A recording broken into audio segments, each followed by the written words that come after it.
Professional killer Martin Blank is invited to his 10-year high school reunion while being contracted to do one last job in the same location.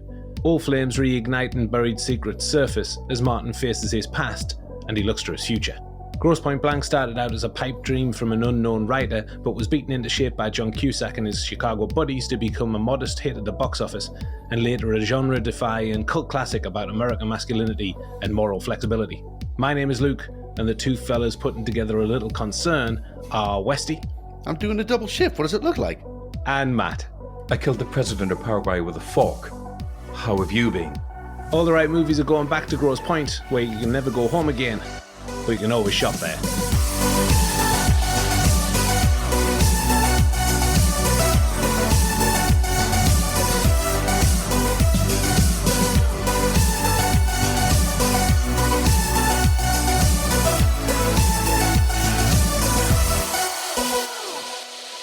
Hi everyone, welcome to All the Right Movies, a podcast on classic and hit films that's having its own reunion with the past. We're revisiting the 80s by way of the 90s, telling the story of Hollywood one film at a time. It's not a huge blockbuster of the era, but it's a very important film to us. A cult classic, and charted the evolution of John Cusack as an actor.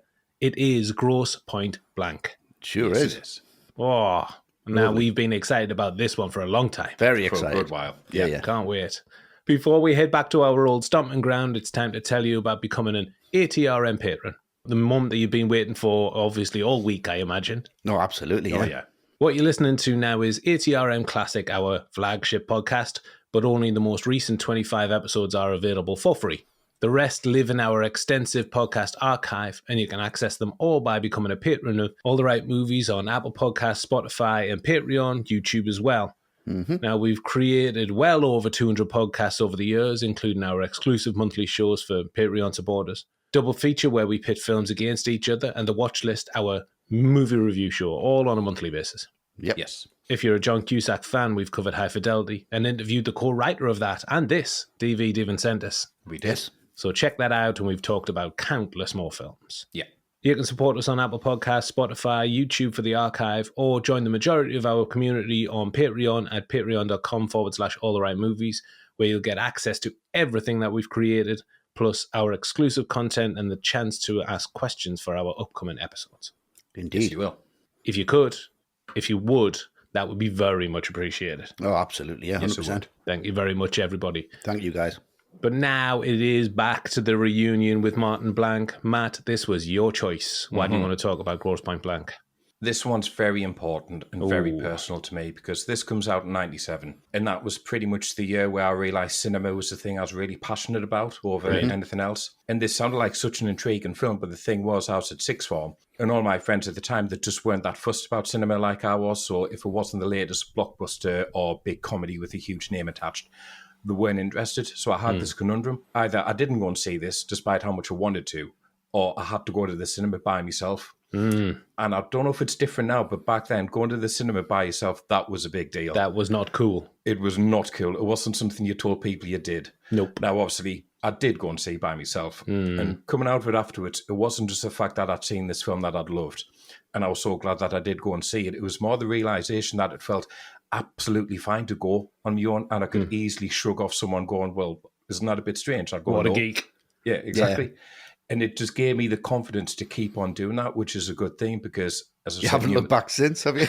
well, that's absolutely it. That's absolutely yeah. it because Yeah. I've said this before, the end of the 90s, that's such a pivotal period of cinema. Yeah, This yeah. meant Yes, I it would is. go and see the likes of Magnolia, being John Malkovich, The Insider. And that all stemmed from me going, no, I'm going to go see Grosse Pointe Blank on my own, and I don't care. And I think if I didn't have the confidence to keep on doing that, which expanded my love for cinema, there's a very real chance I might not be sat here now with you fellas.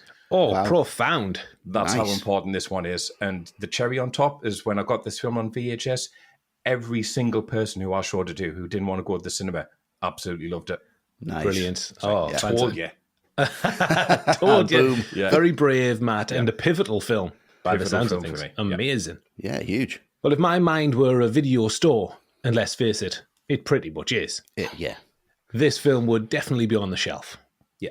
I didn't catch it at the cinema like you, Matt. Probably wasn't brave enough to go and watch it by myself, but I did read a positive review in Empire at the time, so it was on my radar. I watched it when it first came out on video, and I've watched it at least every year ever since. Yeah. Right. Nice. It sits in that bracket of films that I'll always return back to.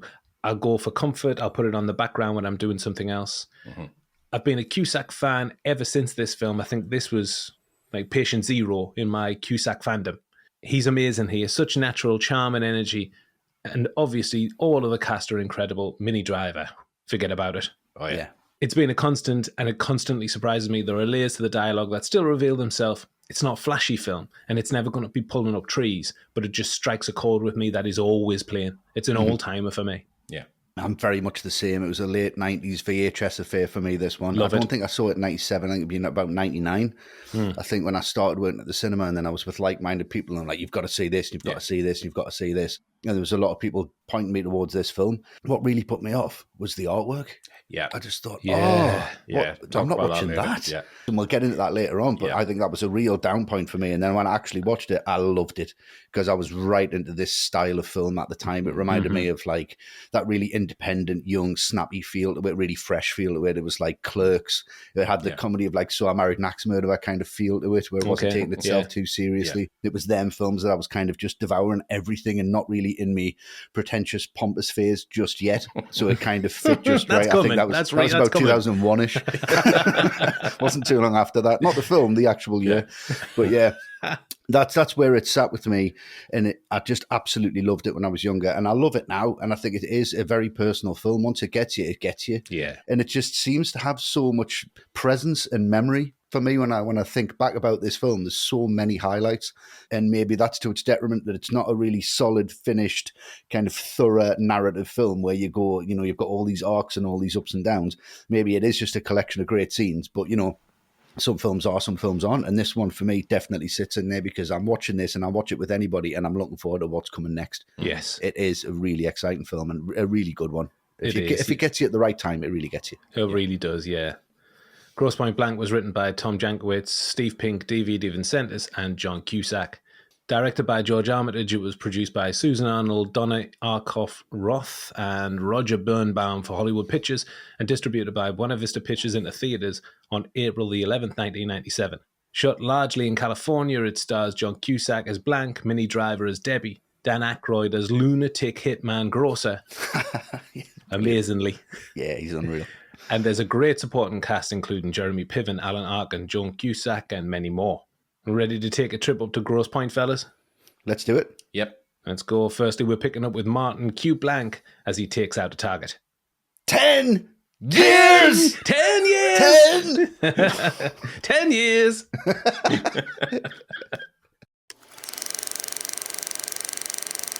The beginning. The beautiful sounds of Johnny Nash play as the credits roll, but violence erupts on the streets. Is it going to be a bright, sunshiny day, Westy? I think it might just be, I think it might just be. What a great scene this is. Oh. Exposition, introduction to characters, introduction to tone, introduction to plot, introduction to everything. Yeah. In, 3 minutes? Amazing. Yeah. With that song in the background as well. Yeah, I mean, that really works. And it kind of offsets everything that you're watching. You think, what on earth is going on here? He's making a rifle. There's back and forth between him and John Cusack, which is always snappy. It's always sharp. Yeah. They always just know each other's kind of tone, even though they're not necessarily in the same scene. I think it's a really, really good setup for them. And even when he snaps, says, "You know what I do for a living." That's Don't tease me. Don't tease me. That is great because it's right. Well, there's an element of threat there. He's got little patience. And it's great that you get to see what he sees. And then he's going for the cyclist. And that's totally out of the blue. Takes him out. Fantastic. And then Grosse shows up.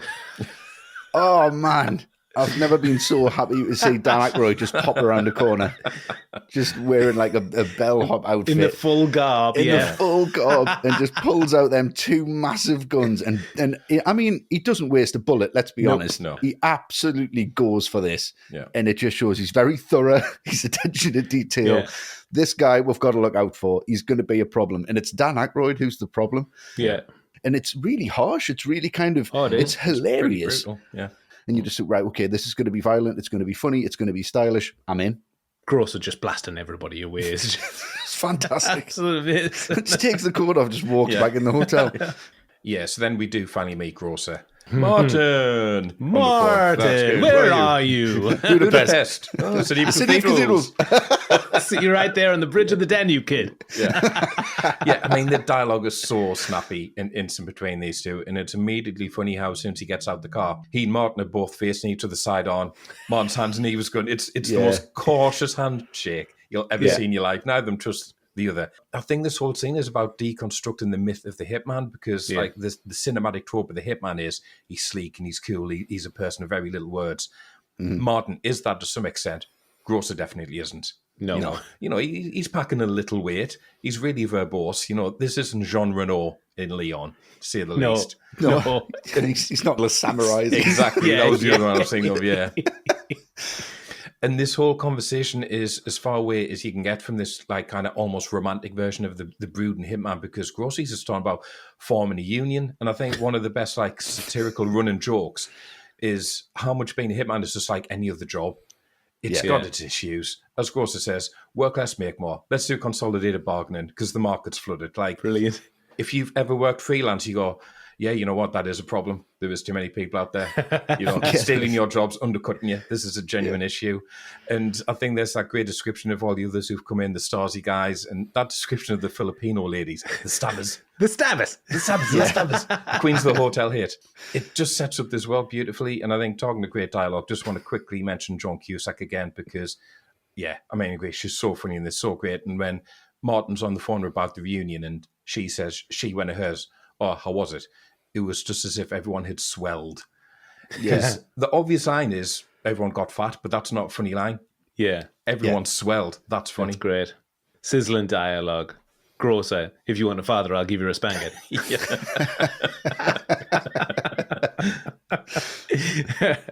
And it is that rat-a-tat-tat that Dan Aykroyd's so famous for. That bing, bing, bang, bang popcorn. Amazing. And that comes up. There's a lot of recurring motifs. There is. Yes. So after this, Martin goes down to Miami to take on a job. And despite a lot of people being blasted away in the opening, it's kind of been quite a light-hearted affair. I mean, in no small part because of Johnny Nash singing. I can see clearly now. Yeah. But this scene does take a different turn, highlighting the different tones that the film is going to traverse for the next hour and 40. I think there's something terrifying about how vulnerable you are when you're asleep. You're at the mercy of anybody who holds a grudge. And this is quite the elaborate situation, plunging some unknown poison down a thread, but ingenious. Yeah. Yes, absolutely is. There's that perfectly executed moment when the guy turns his face and the liquid drops, and his little frightened inhale is wonderful. Yeah. And then he gets up. And this is where we see Martin burst into action. This is where we see that he's not just a distance killer. He can get up close and personal. In his line of work, there can be no hesitations, and he busts through that door with exacting efficiency. He's really good at what he does. And this scene starts the theme of his need to emotionally detach from his target. Whatever it is that I'm doing that you don't like, I'll stop doing it. It's not me. Why do people keep on saying that? Another recurring motif. And this attempted poisoning by string in this scene, that's a direct reference to the Bond film, You Only Live Twice. Yeah, and that's not the only reference to 007. When Martin is on the phone to Marcella, he says, I've got a job to do and I'm going to do it right. A similar line can be found in the song Live and Let Die, which plays a part later on. Ah, yes, of course, yeah. And Cusack's character is called Martin Q Blank, Q being a reference to Bond. Yeah. Nice. It's such a strange tie-in, isn't it? You wouldn't expect them to be natural bedfellows, but it works. So our characters are set up, but cracks are beginning to appear. Marcella is getting a Black Cat Friday the 13th kind of feeling about this one. So the gods want Martin to go back home and they want him to delete somebody while he's there.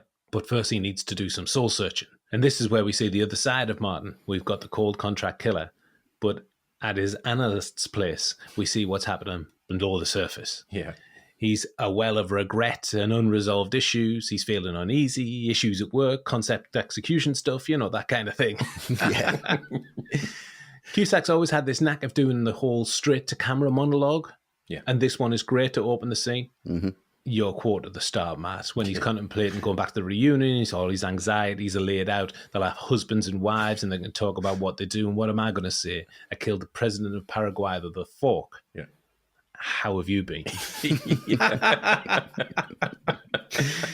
But then we get Dr. Oatman, who's just taken a back seat because he's in absolute fear of his life. He's amazing. He's brilliant. Absolutely unreal. He's taken Martin on as a patient, and after 4 sessions, he's revealed that he's a contract killer, and this has made Oatman very, very jittery. Yeah. There couldn't be more perfect casting than Alan Arkin as this character. Yeah, exactly. Yeah, he's amazing. He's spectacular. Yeah. Just beautiful moments of great dialogue and irresistible delivery. Oatman lays it down straight away. I'm afraid of you. Martin says, well, I know where you live. And he just jumps out of his chair. It fills us with anxiety. And left with the aftermath of that. I've got to be creative in a really interesting way. How are you going to blow me brains out? Yeah, that wasn't very nice. That wasn't a nice thing to say. That wasn't designed to make me feel good. I love it when Martin says he's read both his books, both New York Times bestsellers, and he said, we're both ghostwritten, Martin. Yeah. He's just trying to detach himself from it. Of course he is. And then he suggests that maybe part of his problem is the angst over killing a lot of people. Maybe just put it in the background there. And then after that, Debbie is thrown into the mix. And this is just great writing. After a few sentences, we know what she means to Martin, the place she holds in his psyche and his history, and how that situation remains completely unresolved. Mm-hmm. And he says, the recurrent dreams of loss and pain for 10 years featuring the same person. Yeah, maybe it's a bit obsessive. Look, when it's like dreams, yeah, you want to talk about dreams? It's your neck. Yeah, we'll talk about dreams. Yeah. He's just got the rosary in his hands like he's praying at the same time. Like, oh, God, please get me That's out a of great here. detail. Yeah. And I love his reaction to the battery bunny story. He just whips up, Martin, it's a terrible dream. It's got no brain, it's got no blood, it's got no anima. Yeah. It just keeps on banging those cymbals and going and going. Yeah. And right at the end, get out of town, go and see some old friends, have some punch, visit with, what's her name? Debbie. And give it a shot. No, don't give it a shot. Don't shoot anything. It's just, I mean, I could go on and on about this dialogue in this scene. Yeah. It's scintillating. The performances, particularly Alan Arkin. Yeah. It's bubbling over with some amazing ideas, this scene. Yeah. So rewrites were being done on set, something we'll touch on later. The writing team were relatively inexperienced and soon learned the hard way about movie politics. Dr. Oatman, as we've talked about, was originally written as a more straight-laced character, but Alan Arkin suggested the therapist should be scared witless instead, which is absolutely necessary. It's the right the thing scene. for that character. Brilliant, yeah. Mm-hmm. And Pink and Devon Center spent days rewriting the scenes and arrived proudly on set on the first day of shooting with the newly written pages, completely unaware they should have ran the rewrites past the studio or director first. Can you imagine how excited they would have been? Look what I got. No, not doing that. Pink said that he got a finger stabbing into the chest reprimand from one of the producers as a result. Wow. Don't do this again, eh?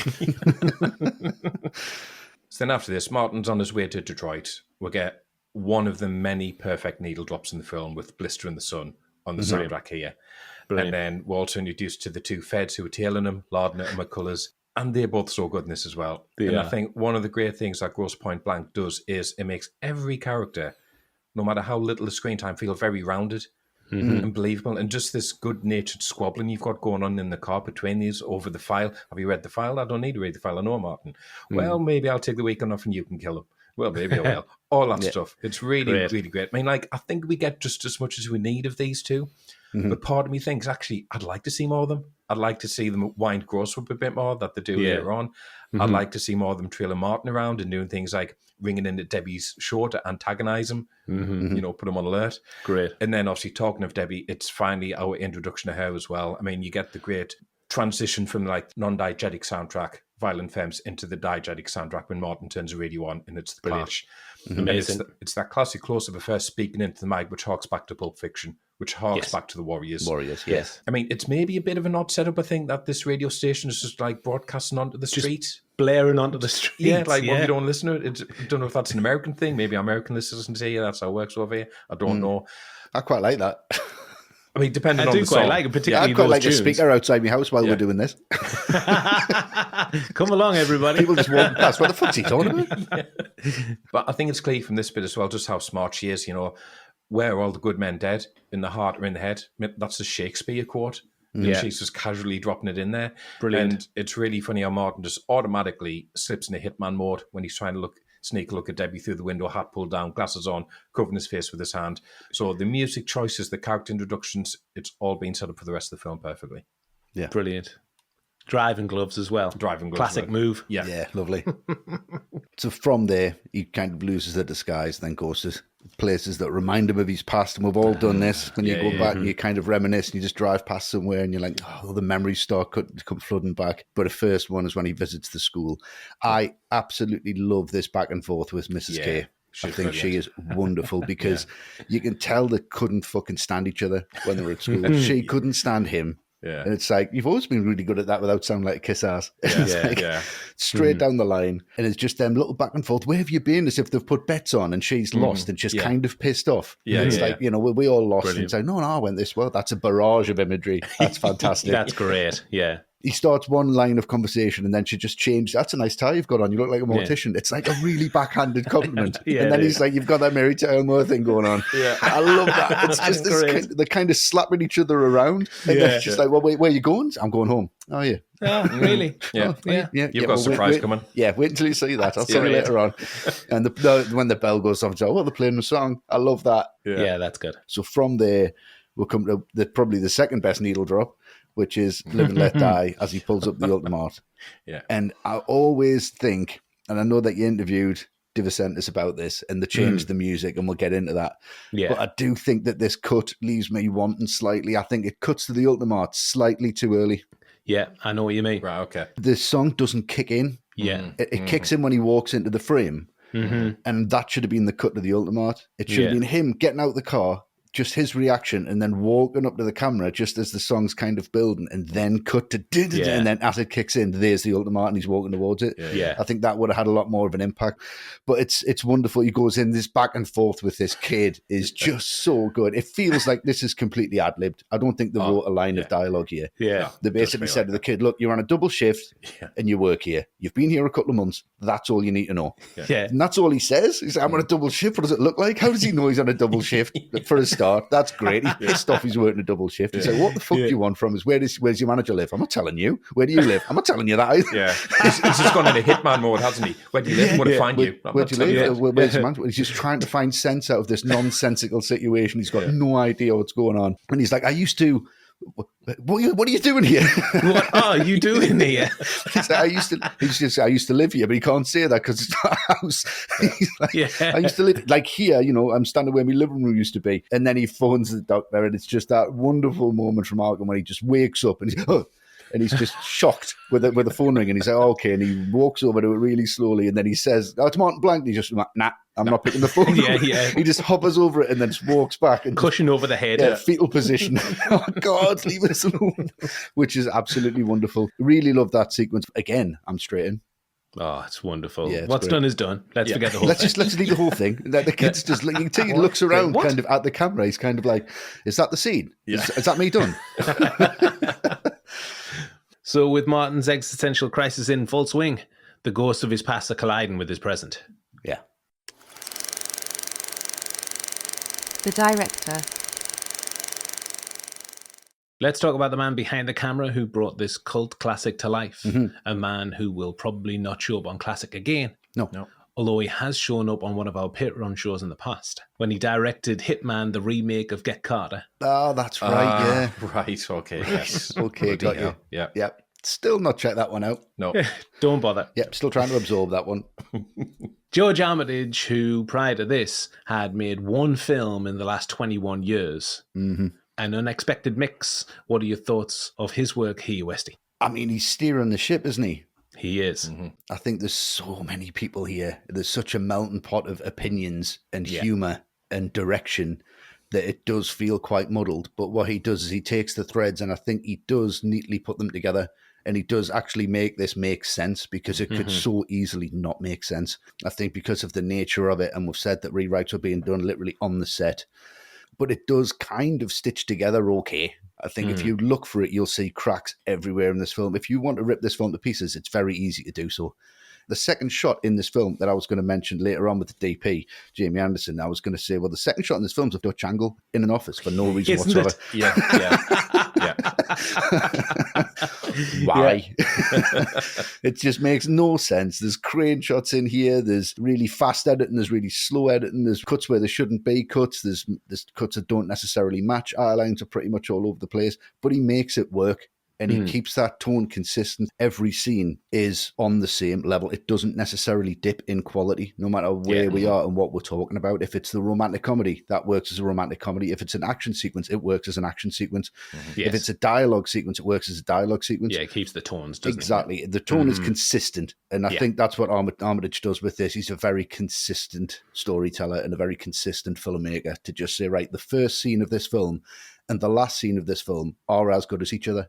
There's that shootout in the house and the assassination at the start are both as good as each other. So, and everything in the middle does keep that consistency, and he does a really, really good job with that. I think he's just a really good no man. He's like, we can't do that. No. Yes. You Yeah, know, yeah. He's probably the most mature person on the set, and Without it doubt, needs like a father figure just to kind of go, look, we can't do everything that you want to do. Let's just pick the best bits and put them in. And I really, truly believe that that's what he's done.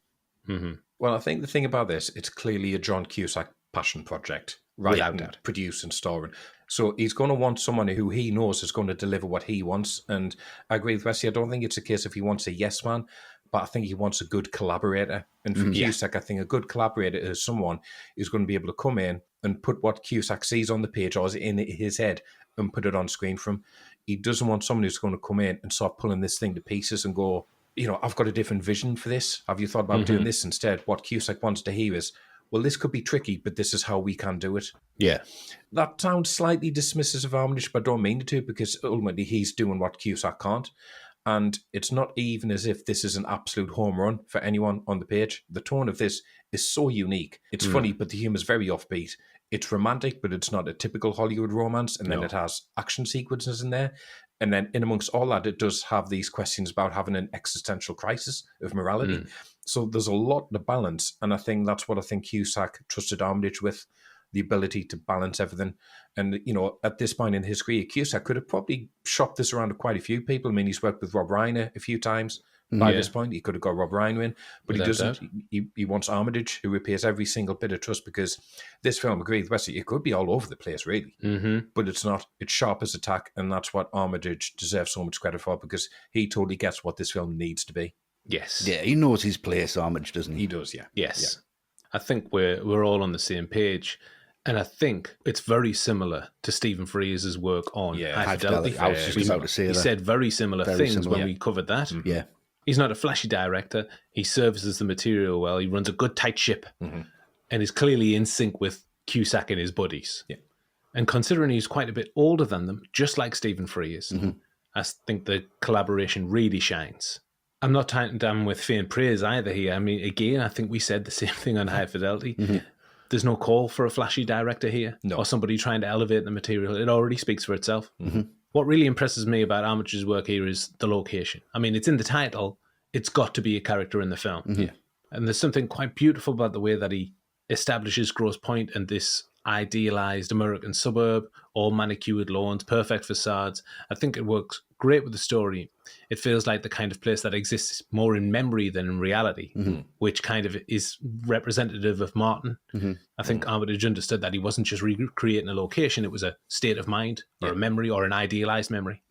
Martin left, everybody else stayed behind and never changed. And what is amazing is that despite being set in Grosse Pointe, in Michigan, the production spent only a half a day in the real Grosse Pointe, mostly in that helicopter aerial shots that you talked about when he's driving into Detroit. Yeah, because budget constraints meant recreating the Detroit suburb in Los Angeles with John Marshall High School Dublin for Grosse Pointe High after the real school board refused permission, feeling it inappropriate to show someone graduating from their system to become a hitman. Fair enough. A fair comment. Yeah, that is. Understand that. Yeah, absolutely justified. Yeah, I mean the transformation was so convincing that crime novelist Elmore Leonard, who lived in Oakland County, Michigan, thought the entire film was shot in Grosse Pointe. Wow, that's unbelievable, isn't it? Yeah, brilliant. Yeah, because Oakland County is only about 35 miles from Grosse Pointe, right? So he knows what he's talking about. Yeah. And it really is. It really makes its presence known in the film. Yeah. And just like Martin Blank itself, the movie's presenting one thing while being something entirely different underneath, which is a nice tie-in. I like that. Mm-hmm. When the project was initially picked up by producer John Cayley, he asked Pink and DeVincentis which director they had in mind. Without missing a beat, they said Stanley Kubrick. Natural fit. It's like a reflex, isn't it? Stanley Kubrick. Stanley Kubrick, He did The Spy Who Loved Me, didn't he? A bit of it. Yeah. Well, No Dutch angles for Stanley. No. Cayley immediately put in a call to his assistant, Marcy, get me Stanley on the phone. And then the call came through. Hi, Stanley, I'm sending you a script. It's great. You'll love it. Speak about that other thing later. But looking back, the writers reckoned that Cayley was probably just stringing them along. And his assistant was probably thinking, oh, he's doing that fake Kubrick thing again. yeah. Brilliant. Yeah. So after this, the project found the perfect home with producing team Susan Arnold and Donna Roth. And they had been searching for exactly this type of script. Arnold said, we wanted a script with a fresh, original feeling. We were thrilled when John Cusack brought the material to us and asked us to produce it. So then enter George Armitage, a Roger Corman protege who had disappeared from the movie scene for well over 10 years, but had made a splash directing 1990s Miami Blues starring Alec Baldwin. Cusack liked his blend of violence and quirky dark comedy with improv, so he thought he was perfect for this script. And he brought a unique filmmaking philosophy to the project. He essentially shot 3 different movies simultaneously, one that stuck to the script, one that was mildly understated, and one that went completely over the top with improvisation and energy. And usually it was the third version that made it into the final cut. Nice. That's amazing. And I'm drawing comparisons to Kubrick here. Isn't that how he shot Dr. Strangelove? Yes. Yeah, Yes, very much. Yeah. Yeah. So if you can't get Kubrick, get Armitage. And this was an approach he used when casting the film as well. He'd have the actors read the script, then throw it out and say, okay, let's improvise. This method helped them find the right chemistry and energy for each role. Knowing what would happen when the cameras were rolling, I think that's a really, really good, smart way to do it. That's great. Yeah. Absolutely brilliant. I love it. Yeah. The script went through dramatic changes under Armitage's guidance. When he first met the writing team, the script was 132 pages, and he told them that he wouldn't shoot anything over 100 pages. And they did a rewrite, and it came back 150 pages. We've talked about this a million times, but no, I want less. You're giving me more. No. It's like me answering Patreon questions. Westy, I want 3 only. Yeah, well, I've got 13. And then Armitage told all the writing team that they were fired, tongue-in-cheek, of course. Yeah. And according to him, he spent most of pre-production rewriting the screenplay himself, getting it down to 102 pages. Yeah. And he also said he could have taken a screenplay credit for his rewrites, but he chose not to because he feared it would reduce the percentage for the other writers due to the Writers Guild regulations. But as he put it, added as much as anyone did in terms of writing. Nice. Well, that's nice of him. Yeah, sweet man. Yeah. And the production was intense, shooting 750,000 feet of film over 45 days. That sounds like Kubrick. As Armitage noted, it was like using the Roger Corman method, getting everything in the can, then using whatever time was left over to embellish and mess around. Dearie me. Yeah. And the man in charge of messing around was editor Brian Burden. He had worked with Oliver Stone and David Lynch, so he wasn't adverse to working with a lot of footage and it being weird, I suppose. Yeah, absolutely. Yeah. The improvisational style meant Burden dealt with in high-volume alternate takes and unscripted material. The editing focused on maintaining pacing and ensuring the film's unique blend of tones were coherent. Variety later praised Burden's rat-a-tat editing for accentuating the film's spirited pace. I mean, I can go along with that. Yeah, definitely. And for highly dynamic or improvised scenes, Armitage would ask actors to occasionally face each other and pause. This was to facilitate smooth cutting, minimising the risk of jarring edits from improvised movement. Multiple cameras captured scenes from various angles to provide material for coherent and energetic editing. It's quite the elaborate setup for Grosse Pointe Blank, isn't it? Yeah, it doesn't feel that elaborate, does it? It doesn't. No. But the improvisational freedom did create some pressure. Armitage remembered that one actor saying, I've never felt so much pressure to improvise. And Cusack went over and apparently chewed him out and said, are you kidding? This guy's the first director who's offered you the freedom to improvise, and actually stuck with it. Yeah, and this approach did create some generational friction as well. Pink and DeVincentis recalled that they weren't always on the same page as Armitage, which is perhaps a generational disconnect because he had a more traditional style, which rubbed up against their very of-the-moment idiosyncratic humour, though they did say that Armitage just rolled with it all during production. Parallels with Stephen Frears on Yeah. High Fidelity. Yeah, definitely. Yeah. He did exactly the same thing. Yeah. Yeah. probably one of the reasons why they hired somebody like Stephen Frears on that, because of the experience working with Armitage here. Yeah, I think so. It's kind of a blueprint, isn't it, that they followed quite well. Yeah. So one and done for Armitage on ATRM Classic, but if Grosse Pointe Blank is the high point of your career, you've done something very right. Absolutely, yeah. Great. The cast. A great cast on Grosse Pointe Blank. We're talking about the main players, starting with my boy, John Cusack as Martin Q. Blank. Yeah. Where's our boy? There's something quite remarkable about what Cusack achieves here for me, and it starts with the fact that Martin gets away with just a lot of shit Yes, he does. in his wake in this film. Yeah. I mean, there's no comeback from the Ultimate explosion. No. Even though there are witnesses, the guy pulling a double shift would have definitely spoken to the police about his place of work exploding. Yeah, he's just pissed off he's got to find a new job. Yeah. And when he kills La Poubelle, he doesn't try and clean himself up, just straight downstairs for a club soda where everybody else is. Yeah. But somehow we let that pass, and I think that's entirely down to Cusack's performance. Key scene for me is when he calls Oatman near the end, and he gives him this brilliant pep talk. Take a deep breath, realise this is me breathing. Do you want me to realise it? Do you want me to say it? Yeah. Say it. This is me breathing. He says, good work. Keep it up. Don't kill anybody. More great stuff from Martin. Brilliant. Yeah. And that's a turning point for Martin. He leaves his gun behind before he picks Debbie up. He's looking in the mirror, contemplating his past, looking at his future. He repeats the "you're a handsome devil" line that his mother said earlier. So it's really good writing because it's a one-person scene and we get all that character development without any dialogue being explicit about what he's thinking and what he's doing. Cusack, in that one-person scene, pulls it off magnificently. You can see that he wants to make that change and go straight, but he's clearly struggling with it. There's a little bit of manic energy bubbling underneath that performance in that specific scene. Yeah. And I think just the fact that he can pull off being a cold-blooded assassin in any scenario is pretty remarkable because it's John Cusack. He's quite unassuming. He's an everyman. Yeah. But Martin's a complex character, despite us knowing very little about his past or what's gotten him to this point. Because his family unit is completely destroyed. His mother's unstable.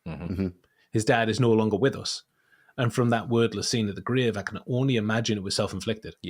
So you can draw some conclusions about why he's taken this path, but Cusack makes a character with so many holes and so many questions feel fully rounded. The dialogue's not there. It's in his performance. I think he's made a habit of kind of nostalgia in his best roles. This, High Fidelity, and I'm going to throw it in there, even Hot Tub Time Machine. Nice. Okay. I was waiting for that. Yeah, obviously. Not 14-08. Definitely not. I was thinking you were going to go Stand By Me, but no. No. Nothing like that. No. But they're all about a grown man lost in his world, retracing his past to improve his future. All three of those films are. And it all started here. I find it interesting that Cusack was a staple of 80s teen films. Yeah. And so it's almost like he's revisiting his own cinematic past here by looking back to the 80s. I mean, there's none too subtle double meaning in his name, Blank, the man who's emotionally vacant. But Cusack brings such charm and vulnerability to him, making an unlikable person likable. Yeah. His chemistry with everybody is fantastic. Driver, obviously, but also with Jeremy Piven and the great dynamic he has with his sister. Yeah. Love it when he calls Marcella. He says, listen, Sergeant Pepper. That's great.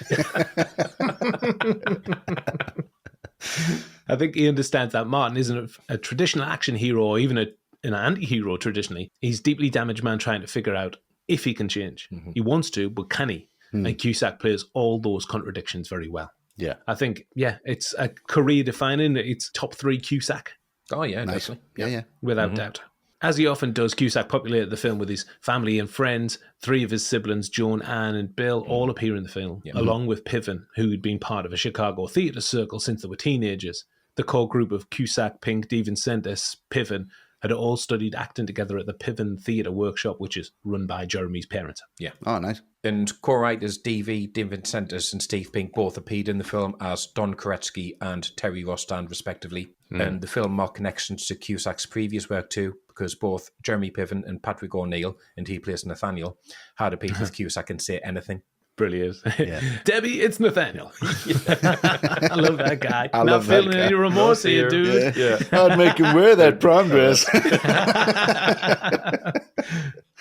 The film's success came from embracing chaos and creativity over rigid planning, as Cusack explained.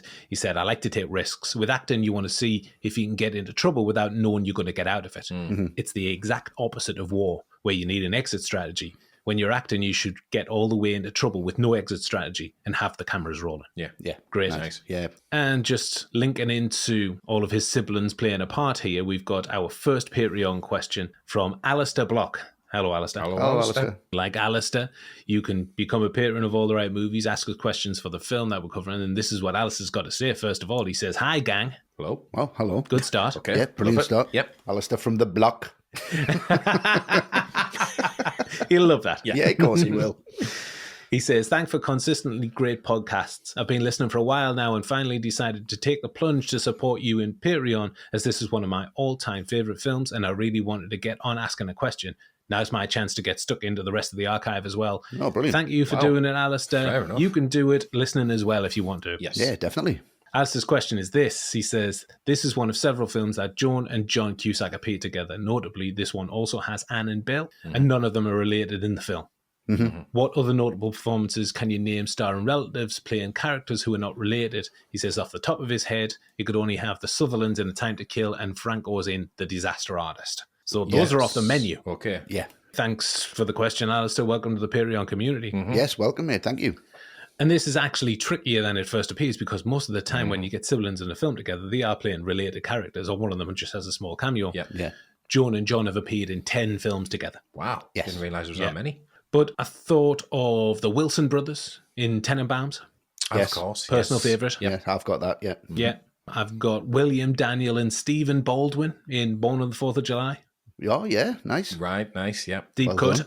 And I've got a few more. I'll leave them, but my favourite out of the lot, Emilio Estevez, Chuck Sheen. The film is Men at Work. Oh, An lovely. absolute banger. Yeah. Okay. Right. It is a banger. Directed They by play best Estevez. friends. Yeah. I've got Estevez and Sheen. Young Guns.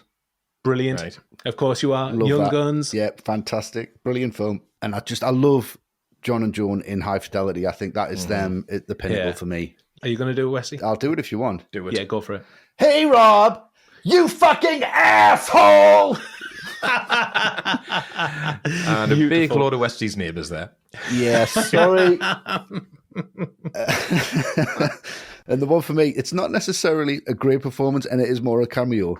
But in researching this, I found this out and I absolutely love this. Robin Williams, his older brother, Yes. is the bartender in Mrs. Doubtfire in the run-by fruiting scene. They're not related. Love that. Brilliant. Of course, they're not related. Not in the film. Yeah, that's wonderful. That is a deep cut, That Westy. is I a love deep that cut one. and one of my very favourite scenes. What about you, Matt? Yeah, I mean, you can cheat a little bit on this question because there's Go a on. few examples of actors getting relatives in for very small roles, like Wyatt Russell has small roles in Soldier and Escape from LA, both his father's films. Brilliant. Yeah. Tom Cruise, his cousin William Mapother, who is more famous for being in Lost, the TV series. Oh, yeah. He's yeah. in quite a few. I mean, we've mentioned Born on the 4th of July. He's one of the troopers in that. He's in Magnolia. Oh, brilliant. Minority Yeah. Report. But you've mentioned Chuck Sheen, Sheen and Sheen Sr. in Hot Shots 2, Pod Deux. Yeah. Brilliant. Loved You in Wall Street. Excellent. Loved I you in Wall loved you Street. in Wall Street. Yeah, brilliant. And then what I had to double check, and I'm sure I'm right because they've got different surnames in the film, but Ben and Casey Affleck aren't playing brothers in Good Will Hunting. They are not. No, they're not. Yeah. That's used it for cleanup. Toot, toot. He's a fucking double burger. Yeah, they're in Chasing Amy as well, and they're not Oh, brothers. yes. Yeah, That's that's right, right. yeah. Yeah. Fantastic. Okay, well, thank you very much for the question, Alistair. Keep them coming. Yes, thank you. Thank you, Alistair. Anybody you've got any of your own, let us know. Yes, please do. Yep, And back to Cusack, surely one of the best characters in his varied career. definitely. Yeah, I think so. Yeah. Next up, it's the sharp-tongued Grosse Pointe DJ, Debbie Newbury. She's as wonderful as she is forgiven. Isn't that right, Matt? That is absolutely right. Because the thing is, John Cusack is so good in this. He's so sharp, so stylish, so charismatic that the girl he's been pining over for 10 years, it better make sense when you meet her. And that's the thing about Minnie Driver in this. As soon as you meet Debbie, you go, this makes complete sense. Yeah, that checks out. I would be obsessed for 10 years over Debbie. No question. Yeah. No question. And I think Minnie Driver just has this very unique vibe and look to it as well. Like, not to be too superficial about it, but if you think about the actress who plays Jenny Slater later in the film, you might think, would she not be the perfect fit for this girl that's obsessed Martin for so long? Because she's blonde, she's glamorous, she turns people's heads at the reunion. But Debbie has much more of the girl next door type of quality. But as well as that, she's whip smart, really confident, very funny, has a great job, an amazing taste in music. So if she's the girl next door, then she's the girl next door who, to borrow one of Westy's favourite phrases, is also as cool as Ice Pops. Nice. Like, you think, I'd love to live next door to her, because she has the measure of absolutely everyone in this film. Like, she regains her composure so quickly when Martin rocks back up on the scene, mid-broadcast. And she has him at arm's length for the most of the film. She knows exactly what he wants, but she's going to make him work for it. And she's going to enjoy making him work for it. Yeah. Every time someone tries to say something really smarmy to her at the reunion, she just has this withering sarcasm that cuts them down, like, oh, Bobby Beamer. Like, Debbie Radio. Like, she has this self-confidence to her that elevates her above everyone else at that reunion, but not in a way that's cocky or annoying. Yeah. Just the way they go, she's just got this innate coolness to her. And she's got this like little celebrity around town. And, I think I've made this point before about rom-coms, and that a reason a lot of them aren't great is that you can cast a great actor and a great actress. They can both do good work, but you can't really fake that kind of chemistry on screen. No. And I think Cusack and Driver have incredible chemistry in this. They just crackles off screen. Like, absolutely not suggesting anything untoward here, but it's just the chemistry they have. It's not just the chemistry of physical attraction. You can tell these two characters make each other laugh really hard. And they can, drop in references that only they will get, like when Martin turns up at the house, she goes, "You can't come in," which I think is from the specials. It's a reference to the specials. You can't come in. Like, really playful, but it kind of lets you in as well. So ultimately, I think Driver is every inch a match for Cusack in every sense in this film, and you can't really pay her a higher compliment than that. No, she was amazing. Very self-assured character. She's just adorable. She is. Just amazing. Yeah, she really is. There's so much magnetism in her performance. Yeah, there is, In that scene when Martin can't come in, Matt, Debbie mentions that her apartment burned down on Devil's Night. Yeah. It's a specific reference to Detroit, where traditionally there's a significant spike in vandalism and arson. All right. The night before Halloween. Yeah, right. Okay. Anyone who's a massive fan of The Crow will know of this night. Okay, right. As I am, and I do. Brilliant. That's not news to me. Excellent. For Minnie Driver, landing the role was a dream come true. When she first arrived in America from England for a publicity tour of 1995 Circle of Friends, she was often asked by interviewers to name actors she most wanted to work with. And unbelievably, she often said John Cusack and Alan Arkin, not knowing either of them personally, or imagining she would work with both in a single film in less than a year. What a twist of fate. Yeah. And just with you saying that, Matt, I wouldn't be surprised if people thought Minnie Driver was American. Oh, the accent's faultless. Yeah, it's great. It really is. Yeah. And Driver was completely embraced by what she affectionately called the Chicago Boys Club. As she explained, it all works in this sort of strange symbiotic way between the lot of them. When one leaves off, another begins. Yeah, I think you can feel that in the writing. Yeah, you can. Yeah.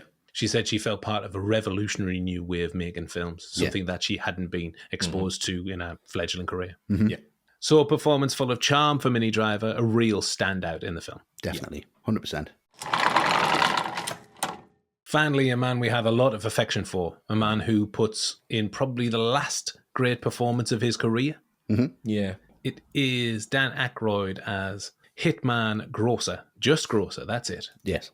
Westy, it's over to you. Oh, man, I absolutely love this guy. He's amazing. Razor sharp, isn't he? Yeah. And he's a bit crap, but amazing at the same time. You know when he's running up to the house with the two guns drawn at the end? You just go, this guy's not capable of much, is he? He's really podgy and just really focused. But then the start, you're like, I'm not crossing this guy at all. Yeah. It is out of character for him to play. It's out of type, and he plays it really well. you know, the bad guy, the angry bad guy. It's literally just the left-hand side of his character in Dragnet for me. Just that razor sharp delivery, just that speed of it. It's really great. I mean, there's a great moment in the bathroom when he's talking to the feds and he's like, "Why don't you just shoot the fucker?" Yeah, that's him. That's him. Yeah, I know we've been following around. It's just great. And then he's coming back. And he's like, "Fuck you guys. I don't appreciate being hosed." It's absolutely great. Just his back and forth. He could have easily overegged this character. Yeah, it could have easily been really tiresome, and he could have pushed and pushed. He hasn't got much else to say. He hasn't got any more motivation than what he's got to make this club and kill Blank, and then that's it. Brilliant. That's his motivation. I love that. But it's just so good. When they're together, it really sizzles for me. Yeah. But even when he's by himself, just sat at a computer screen, spitting out a pencil, it's just, he spits that out. What fucking alternative vendor? Fucking Martin Blank. Fucking Martin Blank. Fucking Martin Blank. It's absolutely brilliant. And then he's like, preparations have begun in good faith. It's brilliant the way he sets it all up. I love the way they're just so standoffish. Like Matt said, when they're first meeting at the start and they've just got their hands back, kind of behind the back. They're meeting in the diner. Probably better than Heat, I think. It's just, I mean, it's definitely just, funnier. It is definitely funnier, funnier. but you can see where they're drawing influences from, and I think it's wonderful. When they're ordering the food and they don't look at the waitresses, look at each other, staring at each other straight down, and just that quick, snappy dialogue. And I'll tell you who doesn't get enough credit for that style of dialogue delivery is Cusack, because he's so good at it. He is. He's in it just enough. He's incredible every time he's on the screen. He's so funny. He's so likable, and he's such a dick at the same time. I don't think anyone, I'm rack my brains, but nobody but Dan Aykroyd could have pulled off this performance. I think it's just a wonderful character and a wonderful, wonderful performance from Aykroyd. Oh, it is. It's great. Such a surprise and turn from him. And just kind of thinking back, some perspective is needed here, because I remember this coming out and thinking, thank God Dan Aykroyd is back. Because he'd been missing for a long time. Because he's got so much talent, and this really, really showcases that. So according to Aykroyd, his character's nickname came from fellow hitman after he did a hit while wearing a grocer's smock. Amazing. Aykroyd had never played this type of baddie role before, so he did extensive research and completely got into character. He even showed up on set with his own overgrown buzz cut, military style, something that the filmmakers hadn't requested, hadn't written into the character. Perfect. That little bald patch as well, that's just perfect. Oh, it's great. It's wonderful. He also came up with an amusing character quirk, suggesting that Grosse would never reload his gun, but instead just toss away empty weapons and pull out another one. I love that. Great. Yeah, that's great. Steve Pink, he said that he came up to him and said, if possible, can I have a collection of 22 caliber revolvers? Pink was like, yeah, go for it. Of course you can. And that first scene between him and Cusack, which I talked about earlier, that featured what Pink called some of the most extraordinary improvising I've ever seen. Aykroyd was so inventive during the shoot that Pink reflected, to see someone like Dan Aykroyd join in the fun and just be so inventive all the time. I'm so grateful to have been able to watch that and have a guy like him in our movie. Yeah. Amazing. You can tell as well. And that's the main cast of Grosse Pointe Blank, a wonderful mixture of 3 leads. And of course, we've talked about the great support from John Cusack and Arkin and the rest. A great cast overall. Yeah. More to come from Piven, though. Oh, yeah. Don't leave me hanging, man. The middle. We're picking back up with Martin, who's having a little memory lane, but it's all gone bad, and now he needs his mom. Isn't that right, Matt? He does need his mom, and it's just such a quietly tragic scene, this, because it sheds more light on Martin. You know, Marcella said to him earlier, I just find it amusing that you came from somewhere. So he's clearly tried to erase his identity to start again, leave everything behind. As we've said, the surname is being very deliberately chosen by the writers here. But he does come from somewhere. And the fact that all this time we realise he's felt the guilt about abandoning his mother. So he's been sending her this money, but that's it. So he has no idea where the money's gone. He knew nothing about her losing the house. So we find out who was responsible for that. But I think Cusack is particularly great here because you can feel that overwhelming guilt at not being there for his mother, who clearly has...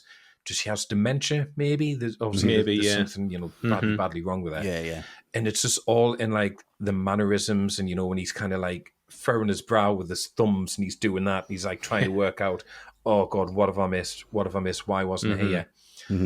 Cusack has just got those really expressive eyes, and when she gets wheeled away by the nurse and she's off on her own little kind of reverie, you can see just that haunted look in his eyes, like, oh, could I have done more? You know, the money wasn't enough.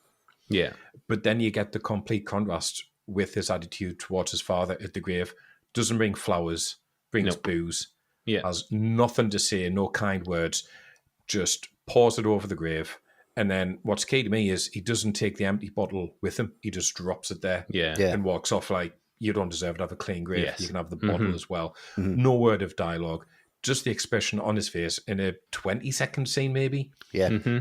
You totally understand what his relationship with his father was like, which explains a lot about him now. It's great because a lot of the things that you've said there, Matt, they're not written down. Not written down. We're not told those things. No, it's all on Cusack. Show, don't tell. Yeah, exactly. Classic. Yeah. And how much room is that taken up in the screenplay, by the way? And they come back with 152 pages, and it should just be stands over grave, pours out booze. Yeah. But it's like, you know, it's a really good kind of minute of this. It's really passionate and really powerful. The date on the grave as well puts his dad in his 50s, I think. Yeah. And he left in the late 80s, so obviously Martin wasn't sticking around for long. No. Maybe he left before his dad died or after. That's really, so powerful, that. Yeah, it really is. Yeah, for a very, very short scene as well. Yeah. So after that, he visits Debbie at the station. She's at work. She's having a great time. She fucking loves the Clash. Yeah, we all love the Clash. That's fine. Yeah. That's not a problem. And I think it's just a really great touch when they walk in, and that chemistry we've been talking about that Matt touched on. That's insanely obvious, incredibly quickly. They walk through and she's like, "Shake my hand." And there's just this real tension and there's this energy and there's this kind of electricity, this sexual tension between them, which then just has to explode into this kiss. And then they're like, right, okay, I'm back. Yeah. And then they start the conversation. And she's like, right, I've got you right where I want you. This is where I'm comfortable. You're now going to get put through the ringer because you sat here and you're just going to have to deal with it. Really love the touch of him not sitting with his back to the door, that he has to shut the blinds. Yeah, that's really, really great because that's not going to get taken out. Yeah, it's just another theme that just runs all the way through it. It's a really, really good setup, and this humiliation is public. She wants to punish him. She wants him to explain what he's done. She wants answers. And then the feds are outside. They're ringing in. What you doing here, tough guy? And then they just no yellow ribbons. Brilliant, absolutely brilliant. No, we like tough guys, Marty. Tough guys like you. Yeah, it's wonderful. And that gets cut off and never mentioned again. Normally you'd go, that's a bit weird. What's happening here? And then the story would spin somewhere else. Well, Debbie just dismisses it, doesn't she? And it's just dismissed. It's just they're just not interested in that tone whatsoever. It's just playful. You can see that she's almost too big for this job. She's too good at it. Yeah. She is. It's just, a big fish in a small town, and she needs an opportunity to get somewhere else and do something bigger because she is genuinely lovable. She's genuinely likable. She's got an incredible personality, and that just comes across on the radio. Now, imagine putting her on television. Do you know what I mean? She's just got this presence, and this whole scene sets that up. He's so uncomfortable. She is so comfortable. And just, like I say, putting him through the ringer. And it is an absolute joy to watch Cusack squirm and watch Driver relish in that. It's a great, great sequence. It's been building for a while as well, and they've finally come together. Yeah, 10 years. 10. We talked about the improvisation earlier, and one of the most memorable moments came from that improvisation. When Martin walks in, you said it's this spontaneously kiss. Yeah. And that was done completely off the cuff. Really? Wasn't expected. Oh, massive. Yeah. Yeah, Armitage said it was just wonderful, completely out of the blue. You should have seen the smile on Johnny's face afterwards. I bet. Beaming. Yeah. I can imagine. Yeah, I think that would have been the third take, the improvised one. And then from here, Martin leaves the radio station and all his paranoia is overflowing. He sees the ghoul, the two spooks, completely on the edge, but then he hears a familiar, friendly voice from the past. Paul, his old high school buddy. What a sight for sore eyes. And who doesn't love Jeremy Piven? I mean, nobody. Yeah. And Paul's got the same reaction to Martin that everybody in town has. He can't believe his eyes. He's looking at a ghost. You can tell that the two actors know each other. They've got such a great chemistry. Yeah. And I think that Cusack naturally brings that out of people anyway. He does. He's got a great knack for that throughout all of his films. Yeah. But particularly in this. Then we see Paul at work. He's got a couple who have got a decision-making disorder, he says. Martin's waiting outside the house while Paul does his thing, and then Terry Rostan shows up. Pink, amazing. Which is it's just Steve Pink, the co-writer. Yeah. He's dressed up just like a cop, but he's very forthcoming with the information that he isn't. He's basically a security guard, but in heightened circumstances, he has the authority to shoot you. Yeah. great. Only took 2 weeks. Yeah. Yeah. It was a 2-week course. That's brilliant. Well, that's it. How did you get the gig? Well, they were hiring. Well, obviously. It's great performance from Pink when he's just kind of biting his lip a little bit and he's like, yeah. And just looking around. Just, it's great. We all know these keeping people. it hush-hush. Yeah, we all know these people who try to make things more important than they actually are. Just to try and justify their existence. And this guy's no different. The 2-week course. It's a nice scathing commentary on gun control as well in America, done very swiftly, very humorously. Yeah. Terry's obviously the scourge of the town, throwing his weight around as if he's a policeman. Yeah. And Paul obviously can't stand Hates him. him. Showing up around, did you get the call, Terry? No, I was just driving by and I saw some people milling around. And Blank says, no, it was just me. It was just one guy. He's like, all right.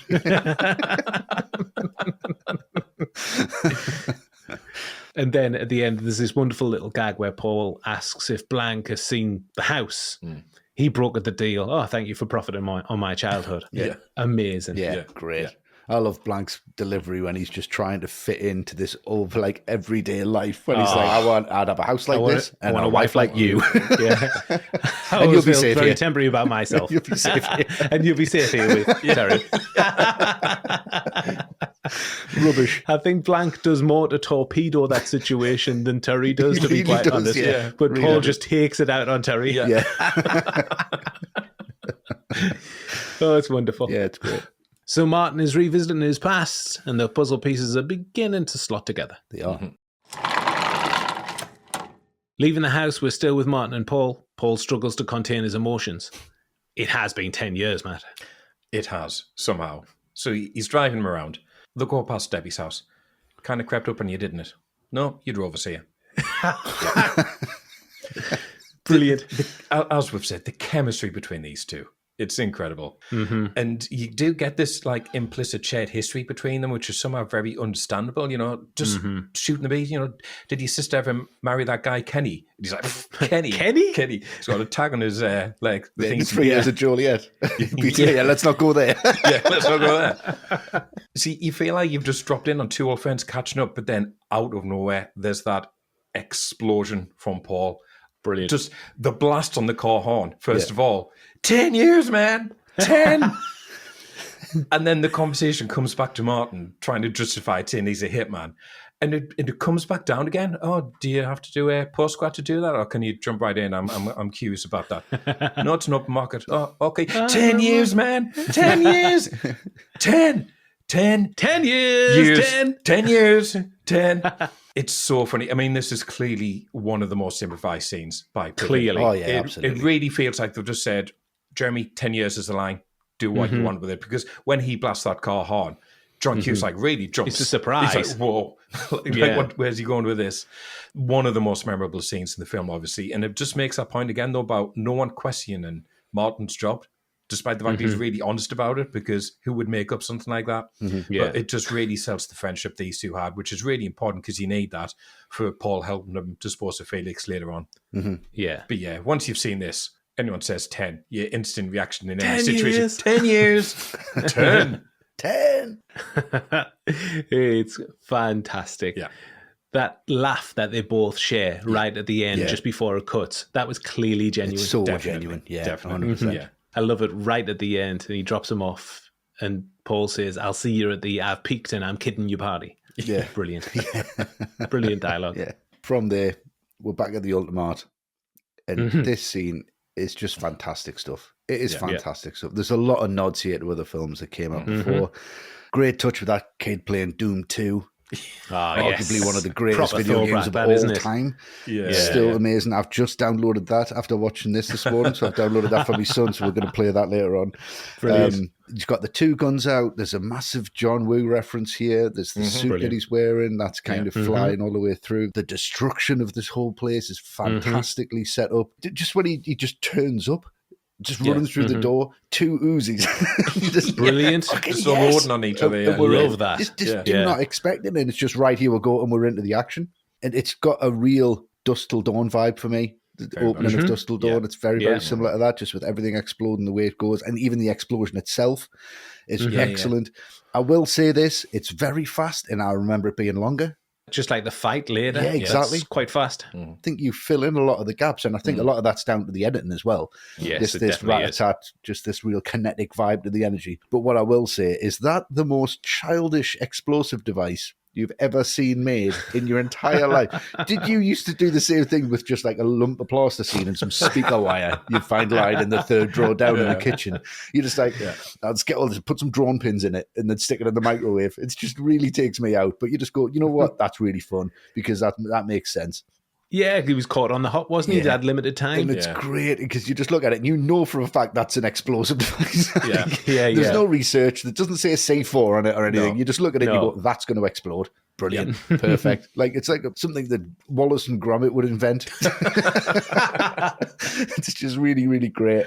And you get that look from Cusack where he's like, just thinking about it for a second. And then he's like, oh shit. He's got to like move and get out of there. When you're looking at that counter, it's in the teens. It's in like 14. It is, 15, 14, which you think, great, he's got time to get out of there. He's got enough time. But then think about the whole thing. He gets away with murder all the way through the film.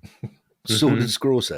But you just think, that's unrealistic if that didn't count down in the right amount of time. So they've got to make some parts of it realistic for you to buy the actual tone, which totally works. It does. And then it cuts to the outside, and I've watched this a good couple of times. I don't think they had necessarily a huge explosion here, because it's not necessarily shot very wide. It's very close. It's it's mid. tight, isn't it? It's quite tight, which makes it look a little bit more.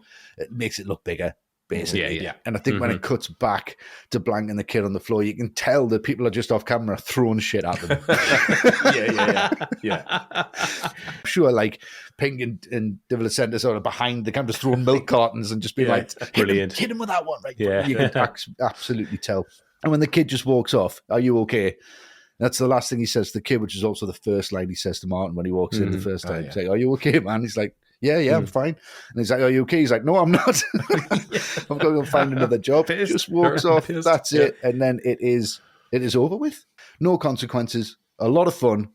And a lot of nods to, classic actioners like John Woo, like Tarantino, like Rodriguez. It's all in there and it really works. And shooting up that Pulp Fiction stand-up as well, I think, is a really nice touch. Yes, indeed. Yeah, I mean, talking about that bit, Armitage had called Tarantino personally to ask if he could use that Pulp Fiction lobby card. Nice. And QT was a fan of Armitage's work, and he knew him from his days of working in video archives as well.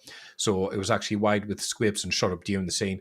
And Tarantino even wanted a cameo where he'd be shot up, blown up, but sadly, that never materialized. Oh, that would have been great. That would have been beautiful. Yeah. It would have been right in the sweet spot for Tarantino as well. Yeah. The dangerous setup during the shootout added real tension to the film, and Armitage said, "My biggest memory of the 7/11 shootout is that the place was wired to blow. The explosives were being set up as we were filming, so it was a little nerve-wracking." Really dangerous, that. The whole place could have gone up at any time. Wow. It's really dangerous.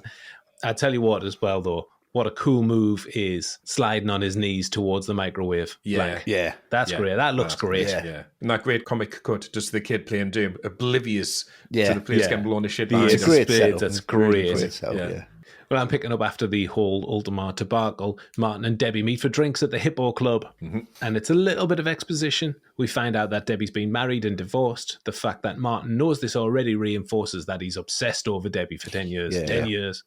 10. Martin asks Debbie to go to the reunion with him, revisiting a film that I've held near and dear for almost 30 years, and being critical of it is a difficult thing. But I suppose this is a bit of a stretch in the narrative for me. Right. We know how emotionally damaging the last 10 years have been for Martin. We can assume that it's been equally harrowing, if not more so, for Debbie. She's just said for the last 10 years, she's been left wondering, what did she do or could she have done to stop him running away? She's been married and divorced, suggesting a state of arrested development as a result of Martin's cruel dawn departure, maybe. She forgives Martin very quickly and doesn't put up too much of a fight. We all know that she's going to that reunion. 100%. Nothing's going to stop her. So I'm struggling to buy this a little bit from the character. If I'm being critical. I know what you mean. Yeah. But I do love it when Amy shows up completely pissed. Somebody else from Martin's past asking him where the hell he's been for 10 years. Still together? Drive is great. She's like, yeah, Marv, where you been? That's fantastic. And Amy is Ann Cusack, John's sister. Yes. And then finally, the scene in the bathroom where the two spooks are just hanging out there, scoping out their target. Did they not think it was a possibility that Martin would need to go to the toilet at some point? Just one of them not want to stay out and just keep an eye on him, and the other one just go in one at a time. Don't just check in the yourself out. toilet. I mean, they've done a terrible job of remaining inconspicuous up to this point. And when Grosse comes out of that cubicle, that's him. Yeah. Why'd you just go and shoot the fucker? Yeah. But that's great because it explains why they don't. Yeah. They have to wait until they see him in an illegal act and then they can pounce, which is why they show up right at the end. Mm-hmm. Yeah. That's great writing. Yeah. And then when they fool him into going back into the stalls and, fuck you guys. Yeah. Love the fact he's got a paper with him. He's obviously reading it when he's sitting there. So it's all set up. Martin and Debbie have rekindled their flame. What could possibly get in their way? Nothing, truly. Let's find out. The crew. An eclectic mix in the crew on Grosse Pointe Blank. Firstly, we're starting with a writing collaboration with an unusual backstory. We'll get to that in a moment. Mm-hmm. Firstly, our thoughts on the screenplay by Steve Pink, D.V. DeVincentis, Tom Yankovic, and John Cusack. Now, what I love about the writing here is that it takes story beats we've seen quite a few times before, but then gives them this completely fresh spin. Yeah. On paper, you've got a reunion movie, a hitman movie, a rom-com all rolled into one, but somehow it doesn't feel like any of those things. The film is very talky. There are action set pieces and comedy moments, but generally the comedy is in the dialogue and in the delivery. We've talked about that. Yeah. But I think that could easily become tedious and has in many other films in the past. Yeah. But the writing's so sharp that you're hanging on every word. Blank is in crisis. He's getting sloppy at his work. His friendly rival with his colleague is getting less friendly by the minute. His therapy sessions aren't giving him the catharsis he needs. And he's a professional hitman. Very key piece of information, which is very unusual. Yeah. I think it's just smart writing, perceptive about nostalgia, relationships, friendships, feeling out of place with what's expected in society, those natural steps that people take from school to family life and career that are expected in society. Mm-hmm. The feeling of being a square peg in a round hole. Blank says, I've always felt very temporary about myself. That line could come from any romantic comedy lead, but here it's coming from a contract killer, which is great. What really impressed me, the film recognises people's flaws and doesn't judge them. Everyone's got their own idiosyncrasies, and the writing captures the nuances of personalities very well. Mm-hmm. It feels like a natural fit for Cusack's voice as both an actor and just a person. Mm. This doesn't feel forced. No, not at all. It feels like every character is actually based on someone they know. Yeah. Yes, very much, very much. Yeah. And then there's that dialogue, multiple meanings embedded in everything, starting with the title. And there's got to be a nod to Point Blank, the Lee Marvin film in there to begin with. Yeah. The script just drops in enough clues about Martin's trauma. We've talked about it already. Matt, you mentioned it about the mother and father scenes. Mm-hmm. Mother's in a psychiatric facility. His father's presumably drank himself to death. It's never too explicit. Trusting Cusack's performance to do all the heavy lifting. Mm-hmm. So yeah, familiar territory made completely fresh by the intelligence in the writing, which is unusual for a four-way writing team. It's usually too many cooks spoil the broth, but not in this case. No. What about you, Matt? Screenplay? It's all about the characters for me. It's just full of standout character moments where everyone feels very real, very relatable. The scene Westy mentioned, the old high school teacher, Mrs. K. Brilliant. Totally buy that. Mm-hmm. We'll probably get into this, but everything with Bob DiStefano later on. Yeah. Just, you totally understand that character in maybe 3 scenes, and that tells you everything you need to know about him. When Martin and Debbie turn up at the reunion, and you've got Arlene handing out the badges, there's clearly some tension there between her and Debbie for whatever reason. Love the show. Love the show. Like they're good at tea. Well, you're our demographic. So something's happened, but we don't know what. Yeah. But we don't need to know. No. But then later on when Felix turns up, she's still sat at that desk with the last of the badges, looking really depressed, like she's been crying. And I always think, you know what? This has been her whole thing. For years, she's wanted this reunion to happen. She's probably been planning this for months. And now it's over with. She's not even enjoying the party. And she can't partake because she's got to hand out the badges. Mm-hmm. And I don't think she's moved on from high school at all. And I get that from 2 scenes with very little dialogue, but I totally get that character. Great. And I think that speaks to how nuanced the writing is, whether it was on the page, whether it was improvised, we'll get into all that. Because you got all the big elements of Martin's existential crisis, his relationship with Debbie, the hit that's out on the father, the people out to kill Martin. But in amongst that, all these little character details that really stand out, and everything lands as it should, and nothing makes you think, well, why is that in there? Mm-hmm. Why do you only see Martin's mother for one scene? Mm-hmm. You only need one scene. What happens to Marcella? You don't need no. She gets a payoff. Happy ending for her. That's all you need. So I think it's really, really clever and strong and quite complex character writing. Yes, it is. Yeah. Yeah, I mean, the whole writing for me, there's a complete personality here. It's a personality in itself, and they have to stick to that. They know what this personality is. They know what's funny. They know what to avoid. And there's zero threat throughout the whole thing. And I think that comes down to the writing as well. It's got a very light touch, a very deft touch. I mean, it's not a history of violence, is it? No. You know, and it's not like the fastest gun alive. You know, it's not these where he's got to prove himself. He's a hitman and somebody's in danger. Yes, that does happen, but still, it's done with just a very light touch and a very accessible touch. And I think that's what they do. They make it feel accessible and they make it feel fun, no matter what the subject matter is. Yeah. I mean, you have got Bob, and he's addicted to cocaine, obviously. You know, he's like, do you want to do some blow? He's really troubled. And there's a lot of people who are really troubled in this town, in this whole reunion. You know, when it cuts back to him in the dance floor and he's punching himself in the head, it's absolutely hilarious. But it's kind of like, you know, they might have written that down to, and that is how this guy needs to act, because it just does seem like it's within the tone of the film. Like, that's not just thrown in there to be funny. It's thrown in there because it totally works with the rest of the film. Yeah, it does. It doesn't stand Fits out. the character. Definitely. And to me, I think the dialogue is definitely better than the plot. The dialogue, it's sharp and it's relatable. Even though it's a small town in America, you can still relate to these characters. You can still relate to the dialogue and what they're saying and where they've been. And it has this real universal theme all the way through it. You can kind of tap onto that and go, oh, that was me. Oh, that's how I felt at that. Very much. It very really nostalgic. it's so personal in the writing. And like I say, the personality that comes across is excellent. And the tone is consistent, whether you wanted it to go a little bit darker, whether you wanted it to go a little bit more serious, and it kind of spins on its head and it turns into something totally different. I don't think they were interested in that. I think they were interested in making this full film with this tone, with this personality. And I think they absolutely nailed it, to be fair. Yes, I think we're all on the same page there. Yeah. Well, the story of how the writing on Grosse Pointe Blank came to be is a complicated one, and here it comes. It starts off in 1991. Screenwriter Tom Yankovic received a letter that would change his life forever, an invitation to his 10-year high school reunion in Madison Heights, Michigan. At the time, he was struggling to make it as a screenwriter in LA, substitute teaching and working at a retail store at night to pay the bills, Big Lots retail store. Yeah. The prospect of facing his former classmates when he hadn't achieved his dreams filled him with absolute dread. Yeah. But it also lit a fire underneath him. He sat down and got serious about what he always wanted to do, screenwriting. He started working on what would become Grosse Pointe Blank. Amazing stuff. Yeah. And ironically, Yankovic never actually attended his reunion. He decided to have his fictional hitman Martin Blanc go for him instead. Brilliant. But he did use the real reunion invitation as inspiration, and the real invite was pretty much used verbatim for the invite in the film. Nice. Yeah.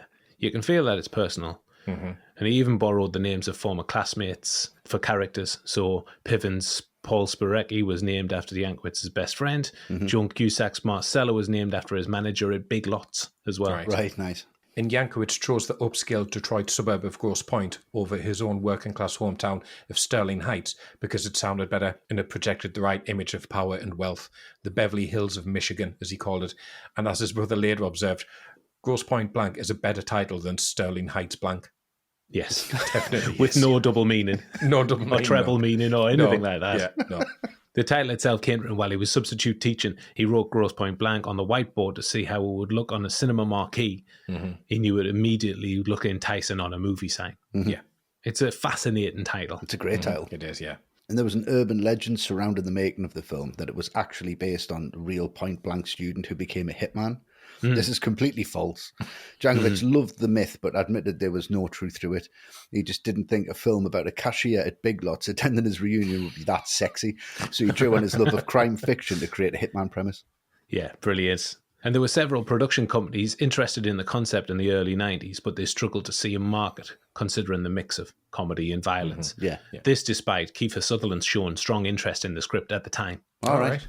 And of course, that was before Tarantino blew the market open with his particular brand of movie making, which kind of made Hollywood see new movies in a different light. And this is where Cusack entered the fray with his Chicago buddies. He had made a production deal with Paramount in 1992, and Steve Pink and David DeVincentis, his old buddies, had both moved out to LA as well. And DeVincent has discovered the script in an unusual way because at the time he was living in his car, just bartending and making extra money doing script coverage for Cusack at Paramount. Yankovic's story arrived at Cusack's new crime productions in a manila envelope and was a mystery script that Pink and DeVincent were told not to read as it was unsolicited. But they opened and read it anyway, and it immediately tapped into an idea they'd already been discussing. Nice. Brilliant. Yeah, the concept had actually emerged from conversations between Cusack and DeVincent about what constituted the ultimate American man. DeVincent said, I remember one day we were playing baseball and we cracked ourselves up because we just decided the ultimate American male will be somebody who kills for money. Yeah, yeah. Makes sense. And what followed was a complete rewrite to match Cusack's specific tastes and talents, with the Chicago crew essentially taking over the whole project. Yeah, Yankovic basically was not involved from this point onwards. He was paid and that was it. And he gets a sole story credit for that reason. Right. And DeVincent has described the creative process as us sitting in a room with a computer and beginning a free-for-all competition to make each other laugh. That's when the good stuff comes. We've been doing this since we were 15, so it's become a pretty natural thing. Yeah. Nice. The story ended up being a satirical take on American values. Cusack said, I grew up fascinated by people in the Reagan administration, people who plan wars and then go home to their wife and kids. How did they live? Yeah. He said, to me, Grosse Pointe Blank was a metaphor for the people in the Bush White House, a tongue-in-cheek look at American value system. Nice. And journalists who attended high school with Cusack in Evanston, Illinois, found numerous allusions to their actual school in the finished film. As he noted, if I'm not mistaken, the heroine's last name, Newberry, belonged to a pair of cute, artistic Evanston sisters, and the bully is a thinly disguised and inexplicably cruel parody of another classmate who I pray hasn't seen this movie. And the general consensus around the original script with that, it just wasn't very good. Minnie Driver later said the script wasn't really that good, and everyone knew the script wasn't really that good. We shot a couple of days, and I remember it wasn't that it was disastrous, it just wasn't funny. Well, you can see that they've added that secret sauce, haven't you? Yeah. Cusack, realising that the film was in trouble at that point, he made a bold move and he went to Disney, the studio chief, Joe Roth, and he essentially said, can we just improvise? Will you just give us like a week and then watch the dailies and tell me if you don't think that it's great? And the film is packed with clever references and details that you only really pick up on repeat viewings. We've mentioned the Bond references. And Martin's reunion invitation requires attendees to dress to kill. The camera he uses in the reunion is a Minox, a miniature camera popular with Cold War spies, and stands out a mile for me when he pulls that out. I knew it would. I knew it would. It's a Minox? Where do you get that from? I'm getting very excited. Yeah. And then Felix La Poubelle, Benny Urquidez's character name, that's pronounced the same way as Poubelle, which is French for garbage can. Nice. Yes. Okay. Yeah. A nice fitting moniker for a disposable assassin. Yes. And I love the way Marcella says it early on. Felix La Poubelle. It's great. Yeah. I mean, it's one of the greatest character names in history, and we'll be talking more about that guy very soon. Oh, yes. Indeed. Yeah. Unfortunately, there's a sad coda to the Grosse Pointe Blank story. Original screenwriter Tom Yankovic continued working in Hollywood as an uncredited script doctor and journalist. He never wrote another screenplay apart from this one. Oh, really? Oh, wow. Shame. But he stayed largely out of the spotlight. In January 2023, he accepted an invite to a college screening of the film and participated in a Q&A session with the students, something he just never did. He avoided invitations for interviews and screenings. During the discussion, he collapsed and died in hospital late that night. He was only 49. Oh, shit. Wow. Awful. Sad news. That is sad. Yeah. But he's left a lasting legacy. Oh, definitely. He has. 100%. Yeah. Lit the spark for this one, didn't he? Certainly did, yes. And talking about the screenplay, we've got our second question from ATRM patron. This one is from Gav Newton. How are you doing, Gav? Hi, Hello, Gav. Gav. Now, Gav says, this is one of my top 10 favourite films. He said, I once showed it to a mate of mine who, after 30 minutes, asked, when does it get going? Oh, right. I Yeah. hate that question. That old chest. Devastating. Yeah, devastating when you hear that. When do you get going? Now. Gav said, it left me shaking my head.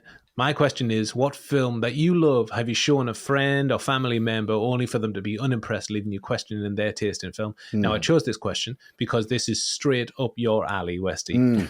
This is, if we know somebody, we know that. Yeah. Yes. Great. The classic. If someone is not in tune with your tastes, we know that you just never need to speak to that person again. Correct. That's a hill I'm going to die on. Yes, yeah.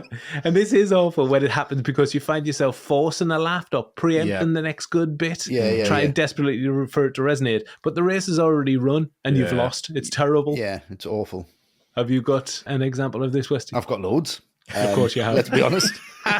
And no friends as a result. I prefer going to cinema by myself. I'm like, no. Well, I mean, there's a fair few that but I mean, if I love a film, then I just really love a film, as you know. I mean, speaking about length, I mean, The Assassination of Jesse James, I've recommended to so many people, and they've said, "Oh, that's good. It was too long." Yeah, bollocks. That's not an argument. That's like saying a fillet steak's too big. It's stupid. One that I never get away with now because it was just one. I know you're going to agree with this, Luke. Is Highlander. I'll show that to so many people, and they kind of go, "What on earth is this? What is the matter with you?" That's another one. I mean, Matt is a prime example. Matt's a prime example. Yeah, it only works in your own little vault. I think. Space Hunter. That's another one of mine that nobody gets in the world apart from who made it. Yeah. Mike Lineside and me. Raiders of the Lost Ark. I've recommended that to some people that I work with, and I think they just went, it's just pretty boring, and we've seen it all before, and they've kind of missed the boat on it. That's when you need to follow through on you never need to talk to those people again, Westy. I've quit the job. Left the whole thing. Not interested. They're the ones for me, but they're my films. It's fine. That's okay. It is. That's your journey, Westy. Of course it is. And what about you, Matt? I showed The Exorcist to flatmates at university at the time. Okay, good start. Well, you would think, but they just laughed at it. They couldn't get past like the head turning bit and the crucifix bit. Which, okay, yeah, fair enough. It looks a bit naff, but if that's the main thing you're taking from The Exorcist, then I don't know what to say to you. Because, it's so much more than that. And if Mate, that's just a question of respect for you and the material. It is. And they're showing a lack of respect. So lack of respect. Don't speak to them again. I moved out the next day, Westy. Good. So there you go. Beautiful. And another one, I showed someone, Top Secret, the Abraham Zucker film. Yeah. Thought I was onto an absolute winner because she loved Airplane. Stony-faced throughout the whole thing. Nothing. Not one laugh. Not one laugh. Surely there's one in there. Yeah, that's a decent film. Yeah. I mean, okay, it's not Airplane, but still really funny. No, it's not. Yeah. I know that laughing thing. I had that with Elm Street in the past, and you don't obviously know what this means to me. Yeah, exactly. So if you did, it's hard to you wouldn't be laughing. It's hard to be. Yeah. And I've had this experience with this very film. Right. Oh, wow. Okay. Yeah. Personal favourite of mine, obviously, as discussed, ad nauseum. I thought it'd be straight up my wife's alley, girlfriend at the time. Mm-hmm. I bigged it up, obviously. She knows I like Cusack. Mm-hmm. She loves Aykroyd. Mm-hmm. I thought it would be a beautiful coming together. Not a bloody bit of it. No. Ooh. Didn't love Aykroyd. She said he was being over the top. Couldn't connect with Cusack. And the least said about her thoughts on Minnie Driver, the better. Wow. Oh, what? Yeah. Okay. Mm-hmm. Needless to say, she hasn't revisited the film with me this time around when I've deep dived into it. Oh, shame. Yes. Well, thank you very much for the question, Gav. A great one. Yes, thank you, Gav. Yeah, thanks, Gav. And a great piece of writing on Grosse Pointe Blank with a great Hollywood story, a sad ending, but a great legacy left behind. Yeah. And now it's over to the music in the film, scored by Joe Strummer with some incredibly curated songs from the 80s. Yeah. Top 5, Westy? Not for me. I think it's not really my cup of tea. I think a lot of the music in this, it's a very mixed bag, so there is something for everybody, but I just feel like I've heard all of these songs so many times before, and it's almost a cliche of itself, kind of like Mirrors in the Bathroom and Live and Let Die. You would expect to hear them, I guess, but I think the thing for me is it's all just a little bit too reggae tinged. I was about to say you're not a reggae fan. I'm not a massive fan of reggae. I've really tried, and I just went, it just makes us feel seasick. Just it makes us feel a bit off kilter. It's not the rhythm for me. I'm a 4/4 man. Give me John Bonham any day of the week. There's just too much of the specials in there, I think. Right. Which kind of pulls us out a little bit. Mm-hmm. The standouts, though, I mean, I love Blister in the Sun. I think that's an absolute banger. Brilliant. By the Violet Femmes. That's brilliant song. I'll never get tired of that. I love In Between Days by The Cure. I think that's wonderful. It's great to hear White Lines in there. It is. Grandmaster Flash, obviously, it just reminds us of Shaun of the Dead. But it's just, it's nice to have it in there. It's just some songs that I just think that could have been a little bit more intelligent. They've just went, do you want to get that one? Because that's what people have heard. And some of them feel a little bit on the nose and a little bit obvious. Like Take On Me by a-ha doesn't need to be in there. But wouldn't you think that that's exactly the kind of thing that would be played in an 80s high school reunion? Very possibly, yeah. But there's also far more songs that are not as obvious. Like, it's ignorable, that song. It is ignorable, yes. It's so popular, and you've heard it so many times, it doesn't have an impact. It's too obvious. Right. So for me, yeah, it is a great collection of songs, but not one that I'm just going to stick on when I'm driving to work or anything, because once them songs come on, I've heard them a million times. Right, wow, okay. I likened it to, I don't know if anybody listening knows the history of the album The River by Springsteen, but it's a double album, and he envisaged that as part of the songs are what the characters in the album would be listening to, and the other half are about those characters. Right. And I feel that about this.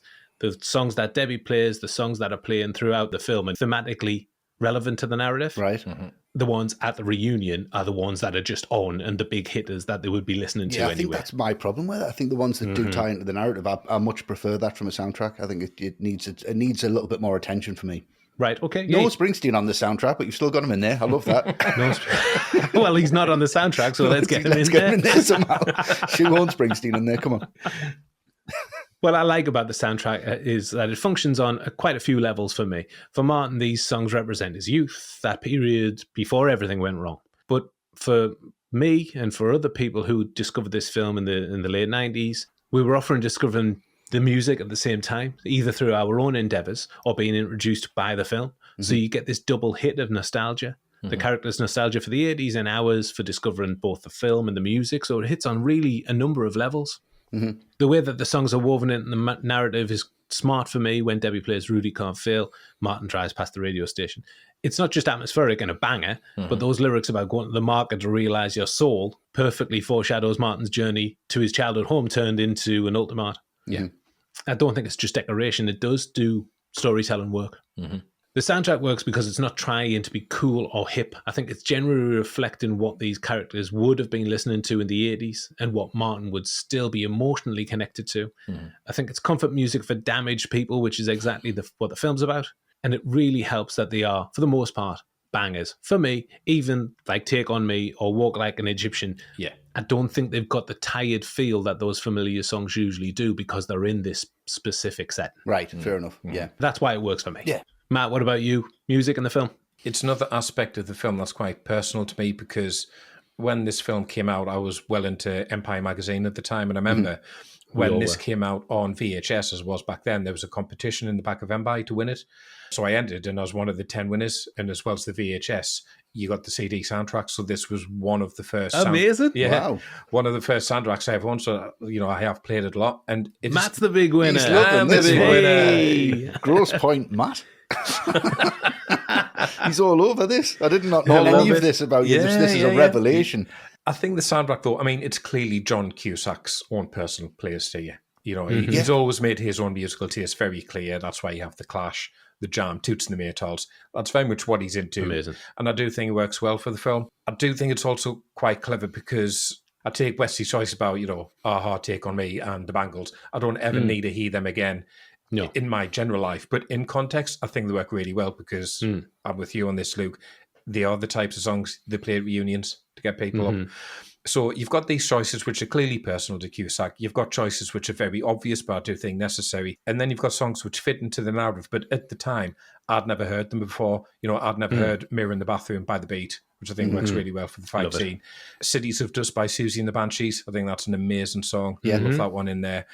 And I think if you said to someone, you're putting together a soundtrack for a film which includes the Pogues, but it's not a Christmas film, I think everyone would go, going to be Fiesta, is it?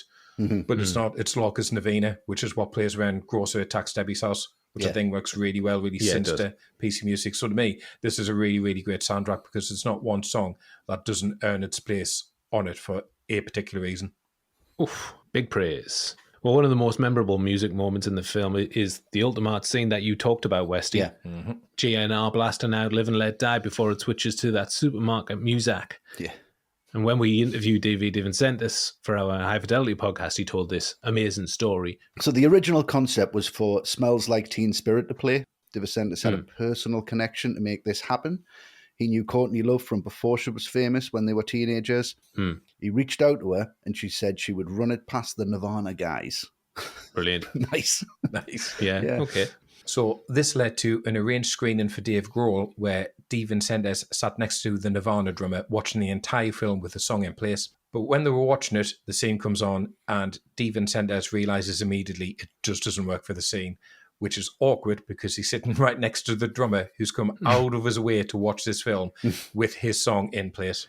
Amazing. Yeah, so he said that he watched the whole film, the rest of the film, and he's got this bubbling away underneath thinking, oh, God, I'm going to have to tackle this. Dave Grohl loves the film, but Dave Vincentes has got to have this awkward conversation. But thankfully, Grohl was of the same opinion. It doesn't work. Yeah. They both kind of like edged each other. Oh, well, and Grohl's like, well, yeah, it definitely doesn't work. Yeah. But thinking about it, and that's obviously with hindsight, retrospect, and with it already in place as Live and Let Die, I just don't feel as though it could work. No, I couldn't. I can't. In keeping with the Bond loving, they set their sights on Live and Let Die. They couldn't get the rights to the original, but got the GNR version instead, something which DV said was the best of all three ideas. Nice. Yeah. And it goes back to something he learned on High Fidelity, that the script is never finished. He said that it taught him, you can have this idea and it's by no means correct until it actually works. It's like setting up two friends of yours on a blind date. It could also be a disaster. Yeah, I mean, what seems like the best thing doesn't necessarily plan out like that. Definitely. And Grosse Pointe Blank had a larger music budget than High Fidelity. He said that both wouldn't have the soundtracks they have without the guidance of music supervisor Kathy Nelson, whom Dee Vincentes described as the grand queen of soundtrack records. If you consider this and High Fidelity as well, you've got two, for me, really, really distinct soundtracks. Yeah. Two of the best of the last 30-odd years. Yeah. The connection to The Clash ran deeper than just, obviously, the soundtrack selections, just drummer. He was brought in to compose the film's original score. His involvement was a natural fit considering Cusack's deep appreciation for The Clash. Yeah. And Strummer's approach to creating the score was spontaneous and collaborative. He worked with musicians Rat Scabies from The Damned and Segs Jennings from The Ruts, recording during studio downtime and sessions that was so informal that sometimes Segs' cab to the airport would be waiting outside while they finished recording. Brilliant. And Strummer's cues typically appeared in the film's action-heavy scenes, providing what was described as a nervy sonic signature with anxious synths and dynamic percussion that perfectly complemented Martin Blank's conflicted psychology. And so subtle, in fact, that we don't can't necessarily notice them. No. Very, very subtle. Yeah. But that isn't the only place to find references to Strummer and The Clash. The high school hallway features a banner reading, "The future is unwritten," a quote from Strummer. Yeah. And there's even a poster for The Clash's Out of Control tour visible on Martin's wall as he prepares for the reunion as well. So it's stuffed with it. Yeah. So a huge soundtrack for Grosse Pointe Blank. Not just amazing songs on their own merit, but thematically resonant for the most part. For the most part. Finally, a cinematographer who, again, we'll almost certainly never talk about. No.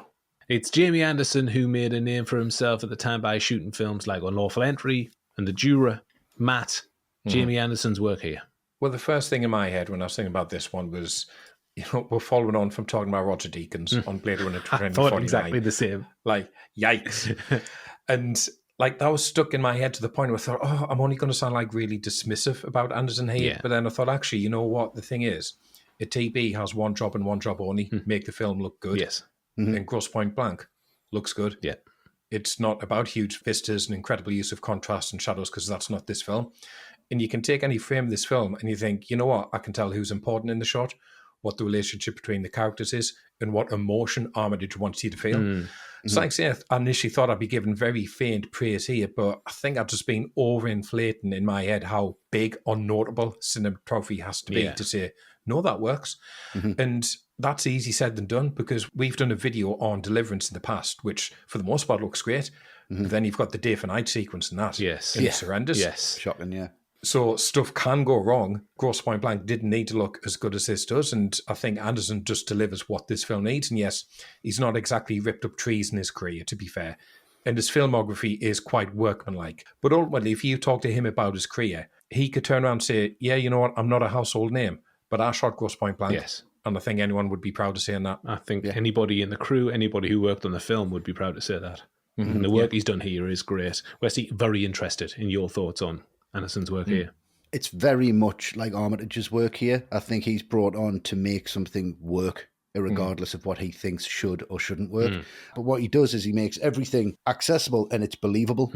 There's a lot of scenes here where it could have been underexposed, or it could have tried to go for something a little bit more clever. You know, they throw a lot at this. If you watch it from a technical point of view, from a cinematography point of view, we're going, I mean, that Dutch angle's a mistake. Yes. But, you know, these things happen. Yeah. Probably the tripod was broke or something and they just didn't have time to fix it. We never can tell. Lighting-wise, it's exposed. It does the job. But we're going from handheld cameras. We're going to cranes. We're going to tracking shots.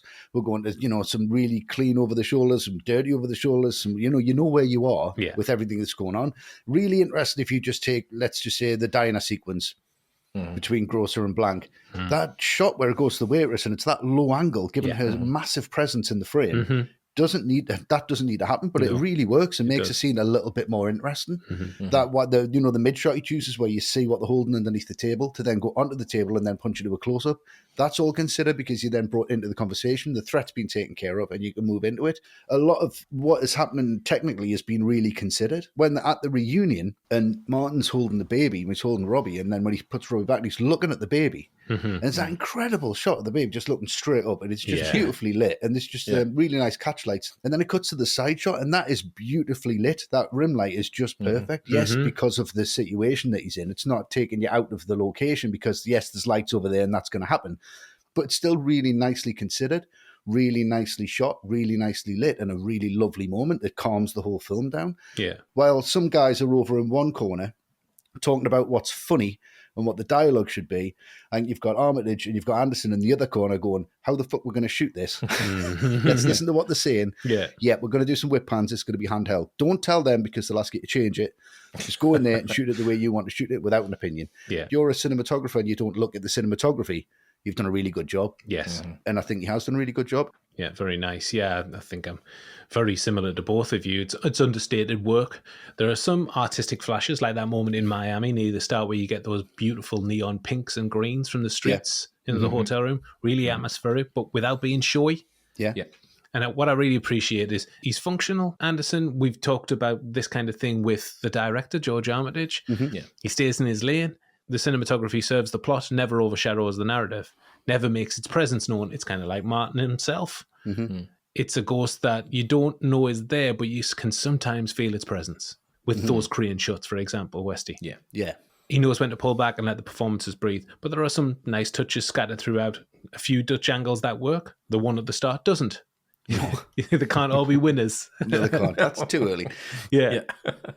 The visual approach maintains a naturalistic quality that keeps the film grounded, because the action can sometimes get cartoonish, the dialogue is heightened, Grosse gets outrageous, the camera work stays realistic, which helps sell those elements, those larger-than-life moments. I think it's the kind of cinematography that doesn't win awards because it's not flashy, but it's absolutely essential to make a film like this work as a whole. Ghost-like professionalism, there when you need it, invisible when you don't.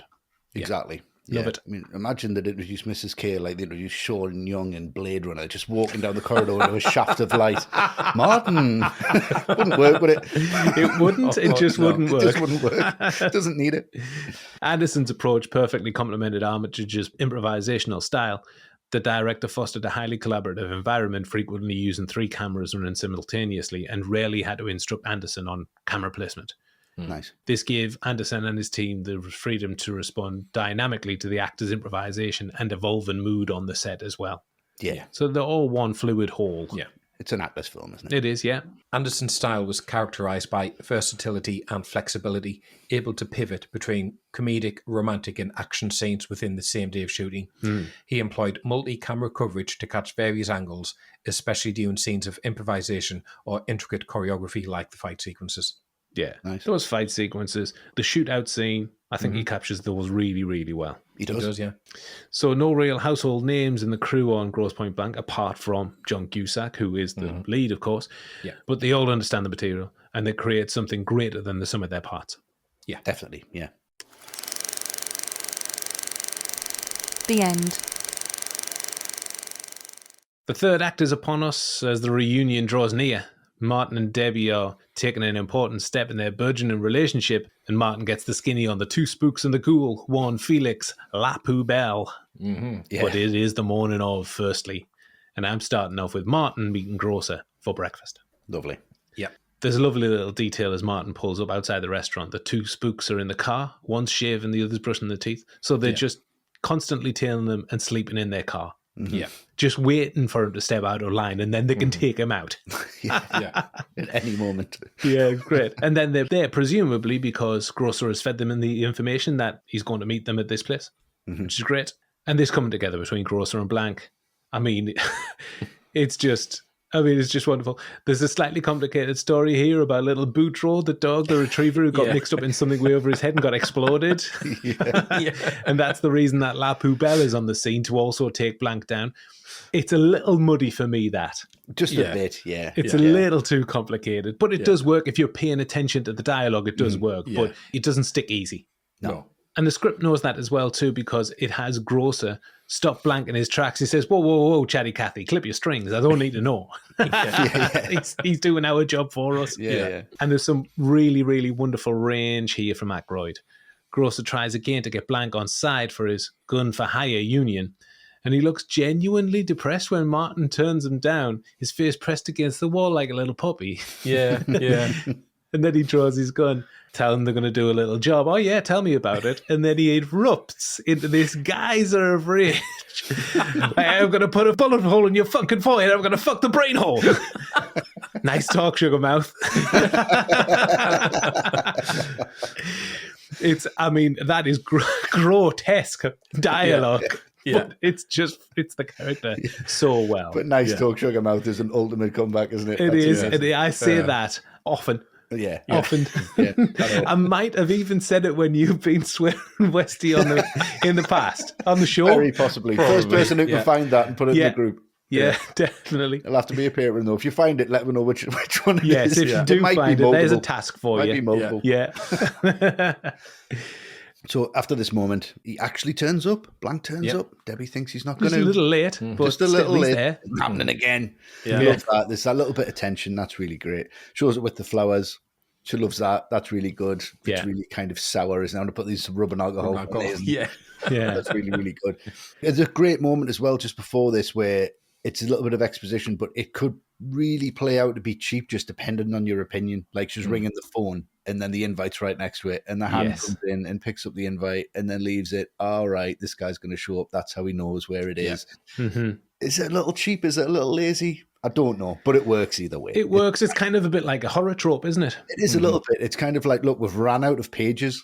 Yeah. Come and do this. Yeah. Quickly. George, do something here. Yeah, do something here. Quickly, please. So it's just the ringing phone, which I think it works. I think it's all right. Yeah, it does. But a big shout out to Mitchell Ryan here, who Brilliant. really, really nails this. As Yeah, he's the great. dad who's like, look, I don't really give a fuck. You're old enough now to deal with this by yourselves. Like, just obviously been banging on about this guy for 10 years. He's sick of hearing about And it. he's so sick of hearing. He's just talked to him that much. He's not even surprised to see him. Yeah. He's like, I know you left and I'm glad you did. To be honest, That's great. Nobody else has That's said wonderful. that to him. So he's just straight down the line because he's like, if you'd have stuck around, this would have been a hell of a lot more bother for me. So it's fine. I've had to deal with it. And you've come back. And again, it's just one of them wonderful scenes where you've got two incredible actors. I mean, it's a far cry away from the general in Lethal Weapon, isn't it? Yeah, he's McAllister in Lethal Weapon, isn't he? Yeah, and he just really narrows this down to like the guy who's just, look, me daughter's too old to be living with us now. Yes. Can you both just fucking sort this out and get out, please? Yeah. But some really, really snappy dialogue. Like, you've beaten the millennia, I've lost my bet. Like, is he betting with just himself, I think. Yeah. But it's like, mercenary sensibility, sports sex, no real relationships with anyone. How have you been? How have the years treating you? Yeah. He's just flows he's honest. naturally, doesn't I it? love his honesty. Yeah. He's just like really down the line. Contract killer. He's like, it's a growth industry. And, glasses back on, reads it you. again. And he's maybe thinking about what he's done. Is Martin there for him? As we'll find that out later on. Yeah, And potentially, yeah. These little tones in there that's just down in the whiskey at the end, but it doesn't linger on it. It doesn't make it obvious. It doesn't kind of pull you out the film. Again, keeping the tone light, keeping the dialogue snappy. Fantastic sequence. And then they get the reunion. And we meet all finally. these people. Finally the reunion. We meet Nathaniel. I'm not hearing any real remorse here, so it's that guy. Yeah, he's Love great. it. We meet Bob DeCeplo, high as a kite, but also this real passive-aggressive attitude to Martin. Yeah. I'm drawing a real blank. Right in his face. Right in his face.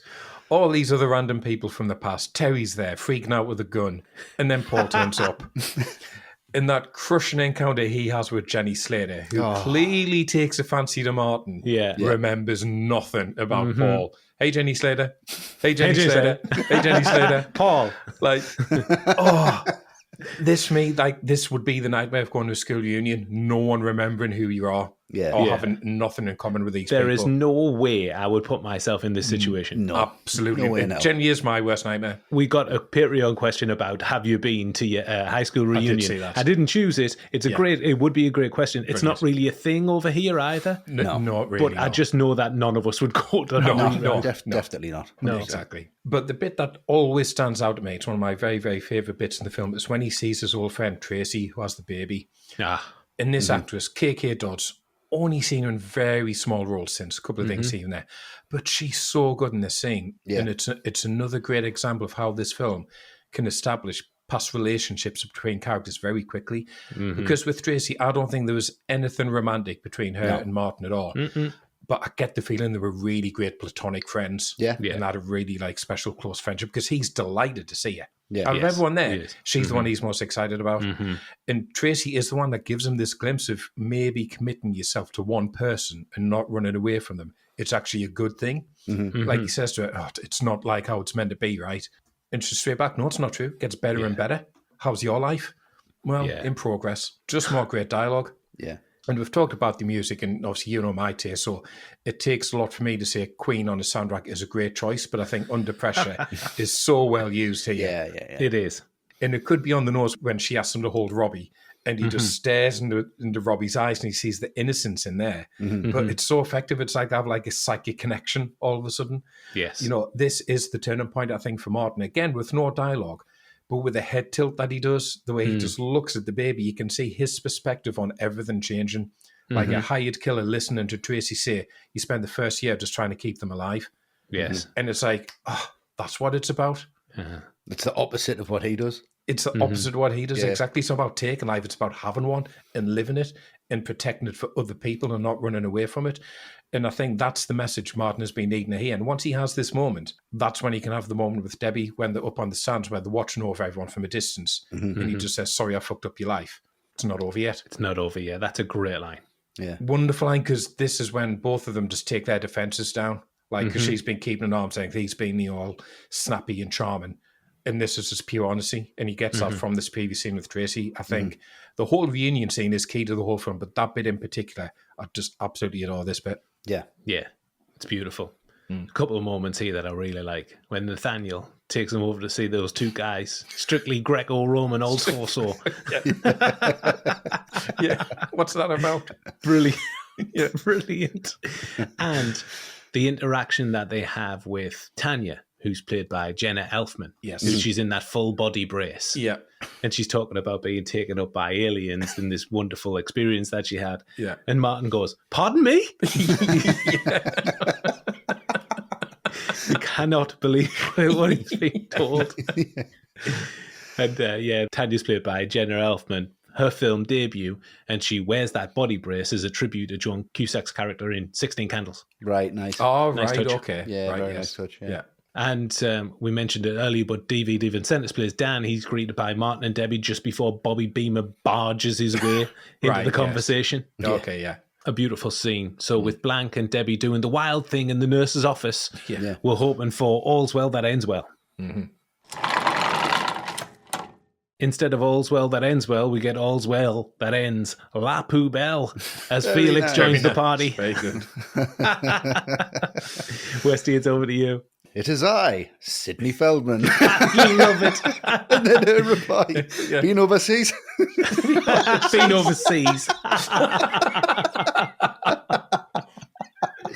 Oh, God. Like, that crippled me when I watched it again last night, and I watched it again last week, and every time she said, been overseas, I don't know why it's so funny. It's so funny. And she's like, you have changed. He's one of the strangest looking guys in the world. Really is. And he sure as shit doesn't look like Sidney Feldman. Definitely not. But Martin's gone back to his locker. He's got a joint in there that he had there maybe 10, 11 years ago, and it just crumbles away, but it's just that little bit of nostalgia that he needs. He breaks little the smile lock, on his which face. is nice. That's good. Yeah. And LaBelle shows up, and this to me is the scene that I definitely remember the most about the whole film. Yes. I'll come Very back memorable. every time. Yeah, Grosse Pointe Blank, I think, at this fight in the corridor. Mhm. Because it's so visceral, it's so real. You can tell that they absolutely know each other and they've trained together, which is fine. But the great thing about this fight is there's swings and misses. There's not everything hits. Everything's really scrappy. It's really violent and sweaty. And then when he's grabbing Martin's hair and his head's just like pulled back, and you just think, fucking hell, they're really going for it here. It cuts to that wide shot and he kicks him against the locker. That kicks that's amazing. brutal. And then there's that smash That cut really really hitting hits. the locker. Yeah. Blank can really look after himself from that double kick where he kicks the gun out of his hand, which is fucking fantastic. And then that close up with the pen. So you don't actually see the pen go in. There's not that much violence. It's just that close up, which is far more effective for me. Yeah, where you see it and then the move, but you don't actually see anything happen, which really, really works. It's lit under a minute. And it's fantastic. And then you get Debbie running up, her reaction to it. That should be the end of it. Amazing. And her reaction's excellent because we're thinking about how is this going to get darker now? How are they going to get this tone back up? How do you do it? Piven. That's how you do it. Where's our boy? Where's our boy? Where's And our he's boy? up there and he's like, is that guy's blood? Yeah. He's like, yes. And then, he's leaving fingerprints on the walls. He's Yeah, pulling I all the noticed stuff. that. There's blood everywhere. And he's just a little bit of a cleanup, throws him in the furnace, and then that's it. It's great when he goes down. Piven opens, he orders the whiskey and he's, I'll have a club soda, Yes. and he's just not fazed by anything that's gone on. And then there's just this timing from Cusack, this timing is so funny because he's like, have you seen Debbie? And the guy's like, no, and walks away. Have you seen Debbie? To the other guy. And it just holds on. It's just fantastic. You just tell he's like, oh, fuck this up again. And she's gone, what am I supposed to do? The fight scene's so good, though. It really works. It's really realistic. There's really loose edits as well. Fantastic, really memorable. And it's under a minute long. Yeah, incredible. Cusack turned to his real-life kickboxing instructor, Benny the Jet Urquidez, which is the greatest nickname for anybody named Benny. Yeah, Isn't the it Jet. just? Yeah. He's a world champion with 9 black belts who'd been training Cusack since Say Anything. Right. Okay. I mean, you can tell they're really close. Yeah, There's a lot of definitely trust there. can. A lot of trust, yeah. It was choreographed in 2 days with both men taking real hits for authenticity. As Urquidez remembered, John kicked me so hard and fast that my back hit the dial on the locker and it had the numbers drilled into my back in imprint. That's that shot we must be talking about when That he does wide that shot is wide that shot. side kick. Yeah. Brilliant. Yeah. But producer Roger Binbaum was understandably stressed about the safety of a star during these scenes. He said it wasn't shot with wild abandon. It was done very carefully. It wasn't something where we said, go on, guys, best man wins. It was thoroughly controlled. Right. Best man wins. Best man Brilliant. wins, yeah. Which wouldn't have been Cusack, the 9 black belts for the Jet. And Armitage kept the Mont Blanc pen as a memento and still used it until his sad passing. Yes. All right, nice. And yes, this interaction between him and La Poubelle, wonderful in the hallway, but there's another interaction in the hallway as well with Bobby Beamer. Yeah. Absolutely amazing. Yeah, it's a lovely moment. Because we get 2 sides of the blank coin in that sequence. The sensitive type who talks Bobby down, and then the one who takes care of La Poubelle with absolute precision. Yeah. It's brilliant when he's talking about his poem. Do you want to read me a poem? I said, why didn't you just skip to the end? The very end. Yeah. For a while. Oh, wow. For a while. That's good, man. Do you want to do some blow? No, I don't. No, I don't. That's great. But it just shows you the character, and it also shows that Debbie's looking on lovingly as well. Yeah. And that's a great contrast to what she then comes back to. Yeah. La Poubelle with a pen in the neck. Yeah. And we talked about the improvisation. Perhaps the most creative improvisation came in that scene. It had a more straightforward altercation in the original script. But Michael Cudlers, who plays Beamer, came up with a completely different approach. Yeah, Cusack asked him of another way the scene could go, and he said, I presented a version where Bob, this big jock knucklehead, had actually been in love with Blank all through high school and had penned a poem about it. Cusack wrote part of the poem and Cudlitz wrote part, and they improvised the entire scene from scratch. To this day, people still quote Bobby Beamer to Cudlitz, particularly his line, hey, do you want to do some blow? Of course they do. No, I don't. No, I don't. That's great. Yeah. So with Debbie scared off, I'm going to talk about the following scene where she comes back to visit Martin. Just before that, though, there's a beautiful sign-off from the reunion when Blank thanks Ken for the pen. Yeah. That's great. Yeah, it's great. Martin fires open, then he gets an unexpected knock on the door. And this is where Martin's chickens come home to roost. He's been telling people all over town that he's a professional killer. Yeah. And nobody's believed him. Yeah. It's a great recurring gag, that. And he tries to justify it. A psychopath kills for no reason. I kill for money. It's just that didn't come out right. And he probably doesn't need to tell her that sooner or later you kind of get to like it. Yeah. Omit that information. Yeah, don't tell her that's that. not necessary. It's not relevant. Yeah, that's not designed to make her feel good. But as he explains himself to Debbie, we realise how absurd this situation is, and that there's no way that Debbie could be part of this or share her life with somebody who kills for any reason. The fact that he can emotionally detach him from his line of work means that he'll always be a loner. So this scene hits, it works, and it makes sense. It doesn't necessarily stay like that, though, because Debbie leaves, you don't get to have me. That makes sense. Yeah, it's a great line, yeah. And just a final word on John Cusack as Marcella. Hilarious when it cuts back to her and she's dousing the office with petrol and hammering the hard drive with a cigarette in her mouth. Yeah, I mean, smoking at the incredibly same time. dangerous. I love that, yeah. All right! I haven't spoken to her about her as well at the start of the film when she's talking about the bullet order, and then she starts talking about the soup straight afterwards. It's just a base. It's not a bar and soup. Yeah. Brilliant. She's excellent. She is wonderful. So then we get the end, the final shootout in Debbie's house, because obviously the big revelation is Bart has been the target all along.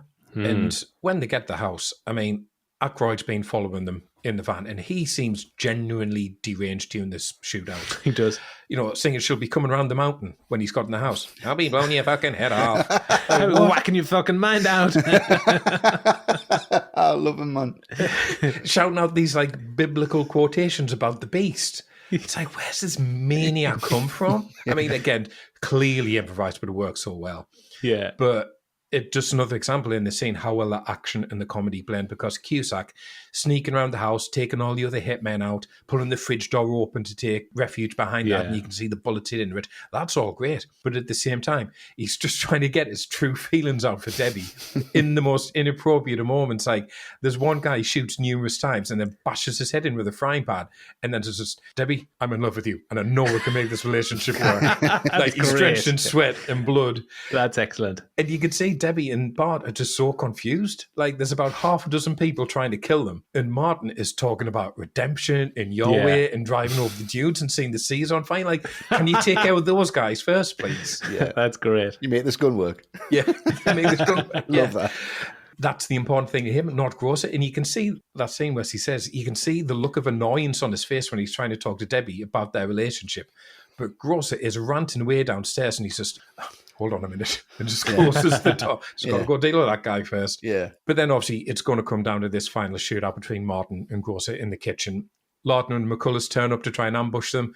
Amazing. And it's really notable that Martin, he's firing really defensively at them. He's trying to shelter.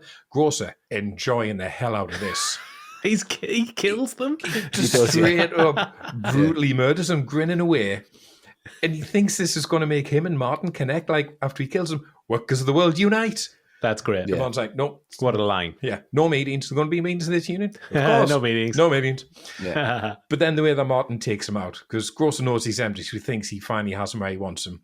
But he just doesn't anticipate Martin putting a massive telly through his head, which is such a great visual gag. That works so popcorn. well. Popcorn. Popcorn. Yeah. Brilliant, yeah. So yeah, this sequence, all the jokes land, the action's really convincing, and just a perfect end. Martin going back up to the bathroom where Debbie and Bart are hiding out. Debbie, will you marry me?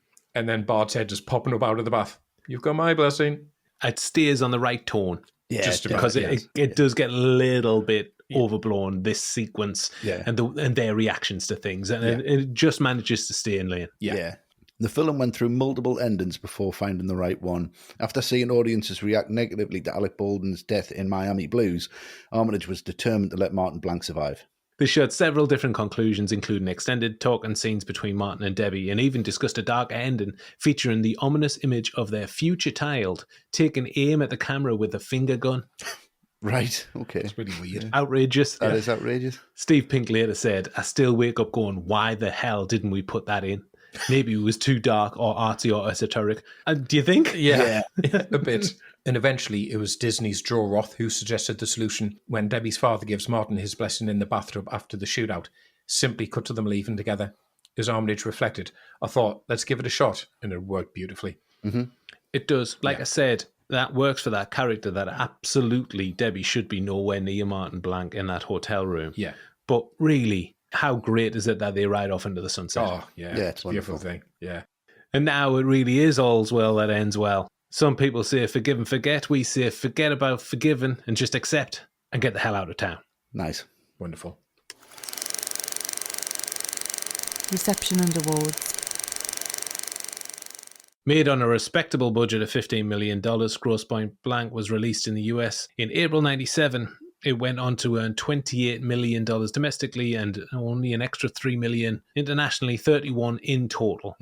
It was well received in most critical circles.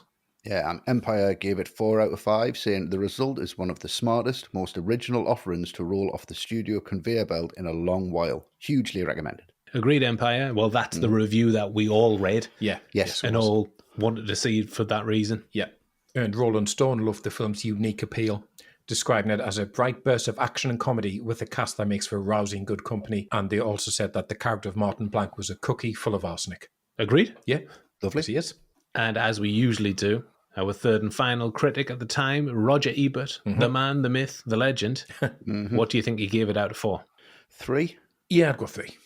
3. Ooh, a little bit generous there. He gave it 2.5 out of 4. Right. All right. Okay. He said, John Cusack is one of those rare actors who can convincingly look as if he's thinking about words of many syllables. He seems smart, and that's crucial for the character he plays in Grosse Pointe Blank, because like so many really smart people, this one is clueless about matters of the heart. Yeah. All right. Okay. Didn't like the romantic element of it. Oh, it's a big shame. But it did bring high-profile praise in the industry as well. The brutal killing of La Poubelle with a ballpoint pen drew praise from QT, who called it probably the best fight scene he'd ever seen. Wow. Oh, come on. And when Cusack worked with Clint Eastwood on Midnight in the Garden of Good and Evil, Eastwood told him how much he loved the film. Armitage said Clint loved the fight scene, but the scene where Blank and the baby exchange close-ups was so cute, he was on the floor with that one. Oh, nice. Right. And now Grosse Pointe Blank has 82% on Rotten Tomatoes and a score of 7.3 out of 10 on IMDb. Absolutely no awards recognition to speak of, and with a relatively quiet showing at the box office, that could have been the end of Grosse Pointe Blank forever. However, its real cultural impact came through its post-theatrical life. The film found its lasting popularity mainly through home video, cable television, word of mouth, establishing its reputation as a cult classic, resonating strongly with so-called Gen X viewers. Yes. Yeah. Thankfully, the film did have that second life, and we certainly wouldn't be talking about it here if it didn't. No. Definitely not. Sequels and influence. The possibility of a sequel to Grosse Pointe Blank was discussed for years. Co-writer, co-producer Steve Pink remained enthusiastic about the prospect. He said, I think a sequel would be great. There's been talk about it for a long time. I mean, I would make a Grosse Pointe Blank too. I'd love that. Yeah. However, a sequel never materialized. Instead, what emerged was an informal, spiritual successor. According to John Cusack, 2008's War, Inc. served as an unofficial sequel. Both films share similar style and themes, starring John Cusack as an assassin with Joan as his assistant and Dan Aykroyd in a supporting role. While not directly connected to Grosse Pointe Blank, it allowed the team to explore similar themes. Yes, that kind of went under the radar, that one. Very much. Yeah. So we're not talking about War, Inc. Instead, we're talking about the influence and the legacy of Grosse Pointe Blank. Matt. It's hard to say, isn't it, when a film's like this and it doesn't make that much of a critical splash at the time, doesn't do much at the box office, and this one just falls into that category of being a cult film. There's been endless hitman films after this, but none like this, and I think that is probably its legacy. It's such a one-off. As we've said, it's a word-of-mouth film. You're only going to watch it if people recommend it to you. And so maybe its overriding legacy as well is it is a bit of a time capsule, because John Cusack's career, it really fell away in the mid-2000s onwards, which we talked about in the High Fidelity episode, because I know we had a similar question for this one. Minnie Drive's had a decent career. She's always working, but she's never had a year that she had with 1997 with this and Good Will Hunting. Yes. Yeah. So maybe that's what its legacy is. It's the definition of what is an underground 90s cult classic. Let's Grosse Pointe Blank. That would be my go-to answer. Yeah. So then in terms of influence, there's been this weird recurring theme for the last few episodes where we're talking about directors making films that are then their next step. So Denis Villeneuve had to make Blade Runner before making Dune. David Lean had to make River Kwai before he could make Lawrence of Arabia. I think this one, you don't get high fidelity until Cusack and his writing team do this one first. And know how to go about making a film. And I think that is obviously its biggest legacy. You get high fidelity a few years later. Yeah, very much. Westy, what about you? Legacy and influence on Grosse Pointe Blank? I feel very much the same as Matt does. To be honest, there's not much to talk about here, is there really? No one's been like, I'm going to remake that, because I think it was such a great melting pot of ideas, and three guys who grew up together. So they have a very specific outlook and a very specific sense of humor, and you can't replicate that. Even if you wanted to, even if you tried to do it, it would just come across as just a little bit stupid and dumb, and it wouldn't work. So you need these people to do it. And I think that its influence was on itself. Its influence was on, like Matt said, its high fidelity for me, which I think is a better film. I'll put that out there and say it. I think it's just got more to say. It's more enjoyable for me. The acting's slightly better in it. I think the characters are a little bit more defined. I think it's got a better soundtrack, obviously. Yeah. At the end of the day, Grosse Pointe Blank is a very lucky film. Very lucky to exist in the style that it does, and in the way that it does, in the runtime that it has. And it worked. I think it's a lot of this was shut your eyes and throw something and see if it lands. And fortunately it did, but who's going to try and repeat that formula without panicking? Nobody. So I think it took a chance and it worked, but no one else has put the cards on the table. Yeah, it's a very quiet one, this, isn't it? It is, very lucky, quiet. Oh my God, I landed it. I think the immediate influences cited at the time for this were QT's films, the influence of those films on this. But I think with the benefit of hindsight, I think this is very different and something quite influential, like we said, in a quiet way. Yeah. The criminal facing an existential crisis came up a couple of years later in The Sopranos. And then in Analyze This, That, and the other thing as well. Something which was never really tapped into in popular culture before, I don't think. Then other pieces like TV show Barry, I think, has its roots here, if you've seen that. Okay. No. A hitman facing a similar existential crisis. Okay. Highly recommend it. Brilliant. Okay. Even something like John Wick, but kind of roles reverse, coming out of retirement as opposed to going into. Okay, yeah. Also killed a dog. Yeah. Also killed a dog, yeah. Also dresses in black. Yeah. Legacy, I guess it's a case of they don't make them like they used to. No. A sad state of affairs, and here's another one. You mentioned it. John Cusack just hasn't been a mainstay in mainstream movies because he is really magnetic on screen, and we haven't seen that since, like you said, Matt, the mid-2000s maybe. So I think Grosse Pointe Blank left a subtle influence in pop culture and a legacy leaving you wanting more, for certain. Yeah. All the right movies ranking. We've been back to our reunion. Now it's time for us to summarise and give our score out of 10 for Grosse Pointe Blank. And I'm starting off. The film means the world to me. And revisiting it for the podcast has only reinforced why I love it so much. I thought it was one of those where I would be starting to pick holes and I'd start to think, I'm a little bit embarrassed by that. Right, or that. Yeah. Same. Yeah. Yeah. And I think I did feel that about certain parts of High Fidelity, which I didn't really notice before. Oh, really? We really Okay. dove deep into it. Like the character of Rob Gordon's an absolute arsehole. Yeah. And the writing, I think, is skewed in the final third. Right. I don't feel like that here. I think it's endlessly rewatchable, packed with loads of amazing dialogue and one of Cusack's finest performances. The improvisational approach created something, I think, quite special. And I think it feels alive with spontaneity in the way that films now rarely achieve. And I know that, all right, Grandad, I know that I sound like a boring old fart, but that's the way it is. Yeah. There are a few plot holes here and there. Martin gets away with a few more things than he realistically should. Yeah. But I don't think that's what the film's about. I think it's about identity and nostalgia and redemption. It's about whether people can really change and whether the past can be truly escaped. I think it's very intelligent. I think it's got a stellar soundtrack, great casting, and I love that script. It trusts its audience. It's really brave writing, I think, because it just treats the audience with respect and it assumes that the audience have got an intelligence. Yes, it does. Yeah.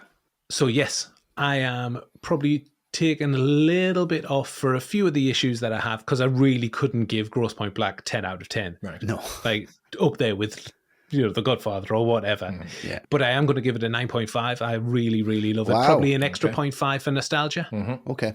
Yeah. It's probably a 9 out of 10, but I'm going to give it a 0.5 for nostalgia. Right. Nice. Okay. What about you, Matt? I'll just come back to the fact that this is a very personal film for me. I watch this and I do feel like I'm the only person who's seen this film in the world. And on one hand, I want as many people to watch it as possible, but on the other, I want this one to remain just for me, because everything about this plays to my sensibilities, the offbeat sense of humour in that dialogue, the musical choices, every performance is not perfect for me. The comedy's hilarious, the action's really good. The romance is really heartfelt and convincing. You want these two to get together. And it mixes all those elements together while addressing genuine themes like morality and a crisis of conscience. And ultimately, this film is about making peace with your past and who you are and revisiting past events. So if I could go back in time to see 17-year-old Matt, who was worried about what it would be like to go see this film by himself, I'd be able to tell him, don't worry about it. It's going to be a beautiful thing and it's going to change your life forever. And that's why this one for me is one of those yearly rotation films. I'll always come back to this because it does feel like I'm reacquainting myself with a really cool old school friend. Every time it finishes, I just think, I can't wait till I catch up with that person again. So it is a shameless indulgence of nostalgia for me as well. But this is a 10 from me. Wow. 10. Wow. Pulling out Matt Big Guns Bartley. There it is. Yep. Yeah. Very nice. Yeah. The big guns. Westy, how on earth would you follow that? I mean, I don't think I'm going to, but let's just leave it there. That's fine. No problemo. I don't have the nostalgia that you guys have. I was kind of later to this one. I didn't go to the cinema in 97 to see it, and I didn't see it as soon as it came out on VHS. It was part of a pile of videos that I was getting through at the time, and it kind of stood out, but not to the point where I'm going to watch this like every year, and it's one of the ones I need to come back to. It just maybe caught you guys a little bit earlier than it caught me, which is fine. Thoroughly enjoyable film. Really do love it. It makes us feel good. Having said that, I'm more akin to films where I will leave feeling a little bit like I'm going to cry for a bit and just sit in the dark room and feel like I've been moved.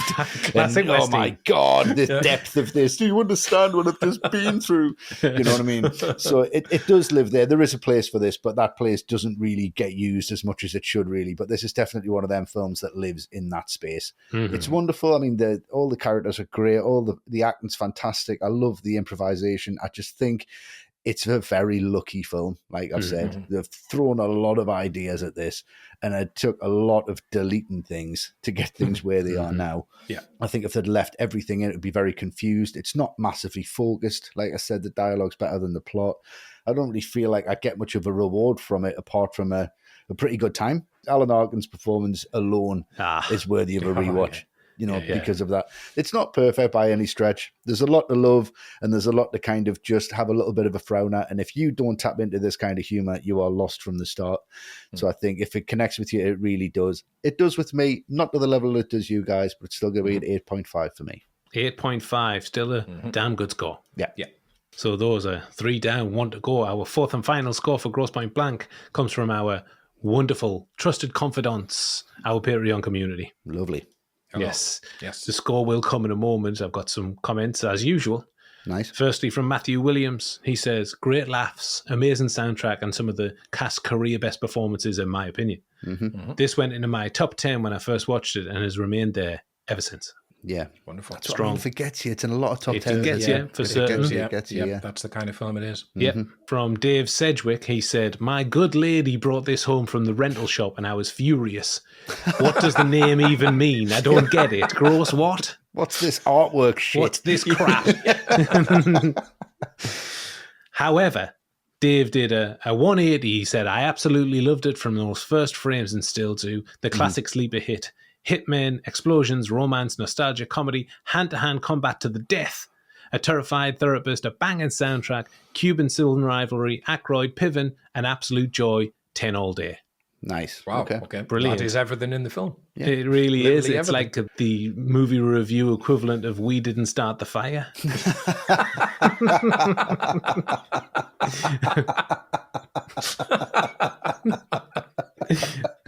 Wonderful. That's for all you Billy Joel fans out there. Very good. Our final review comes from Damien Lennox. And Damien says, I think it's one of those that is nostalgic for those who've seen it young. I didn't see it till I was maybe 30, so ages ago, Damien showing his age, and he thought it was okay. Rewatched it recently and it's just all right. I don't think John Cusack is convincing as a tough, ruthless hitman. Okay.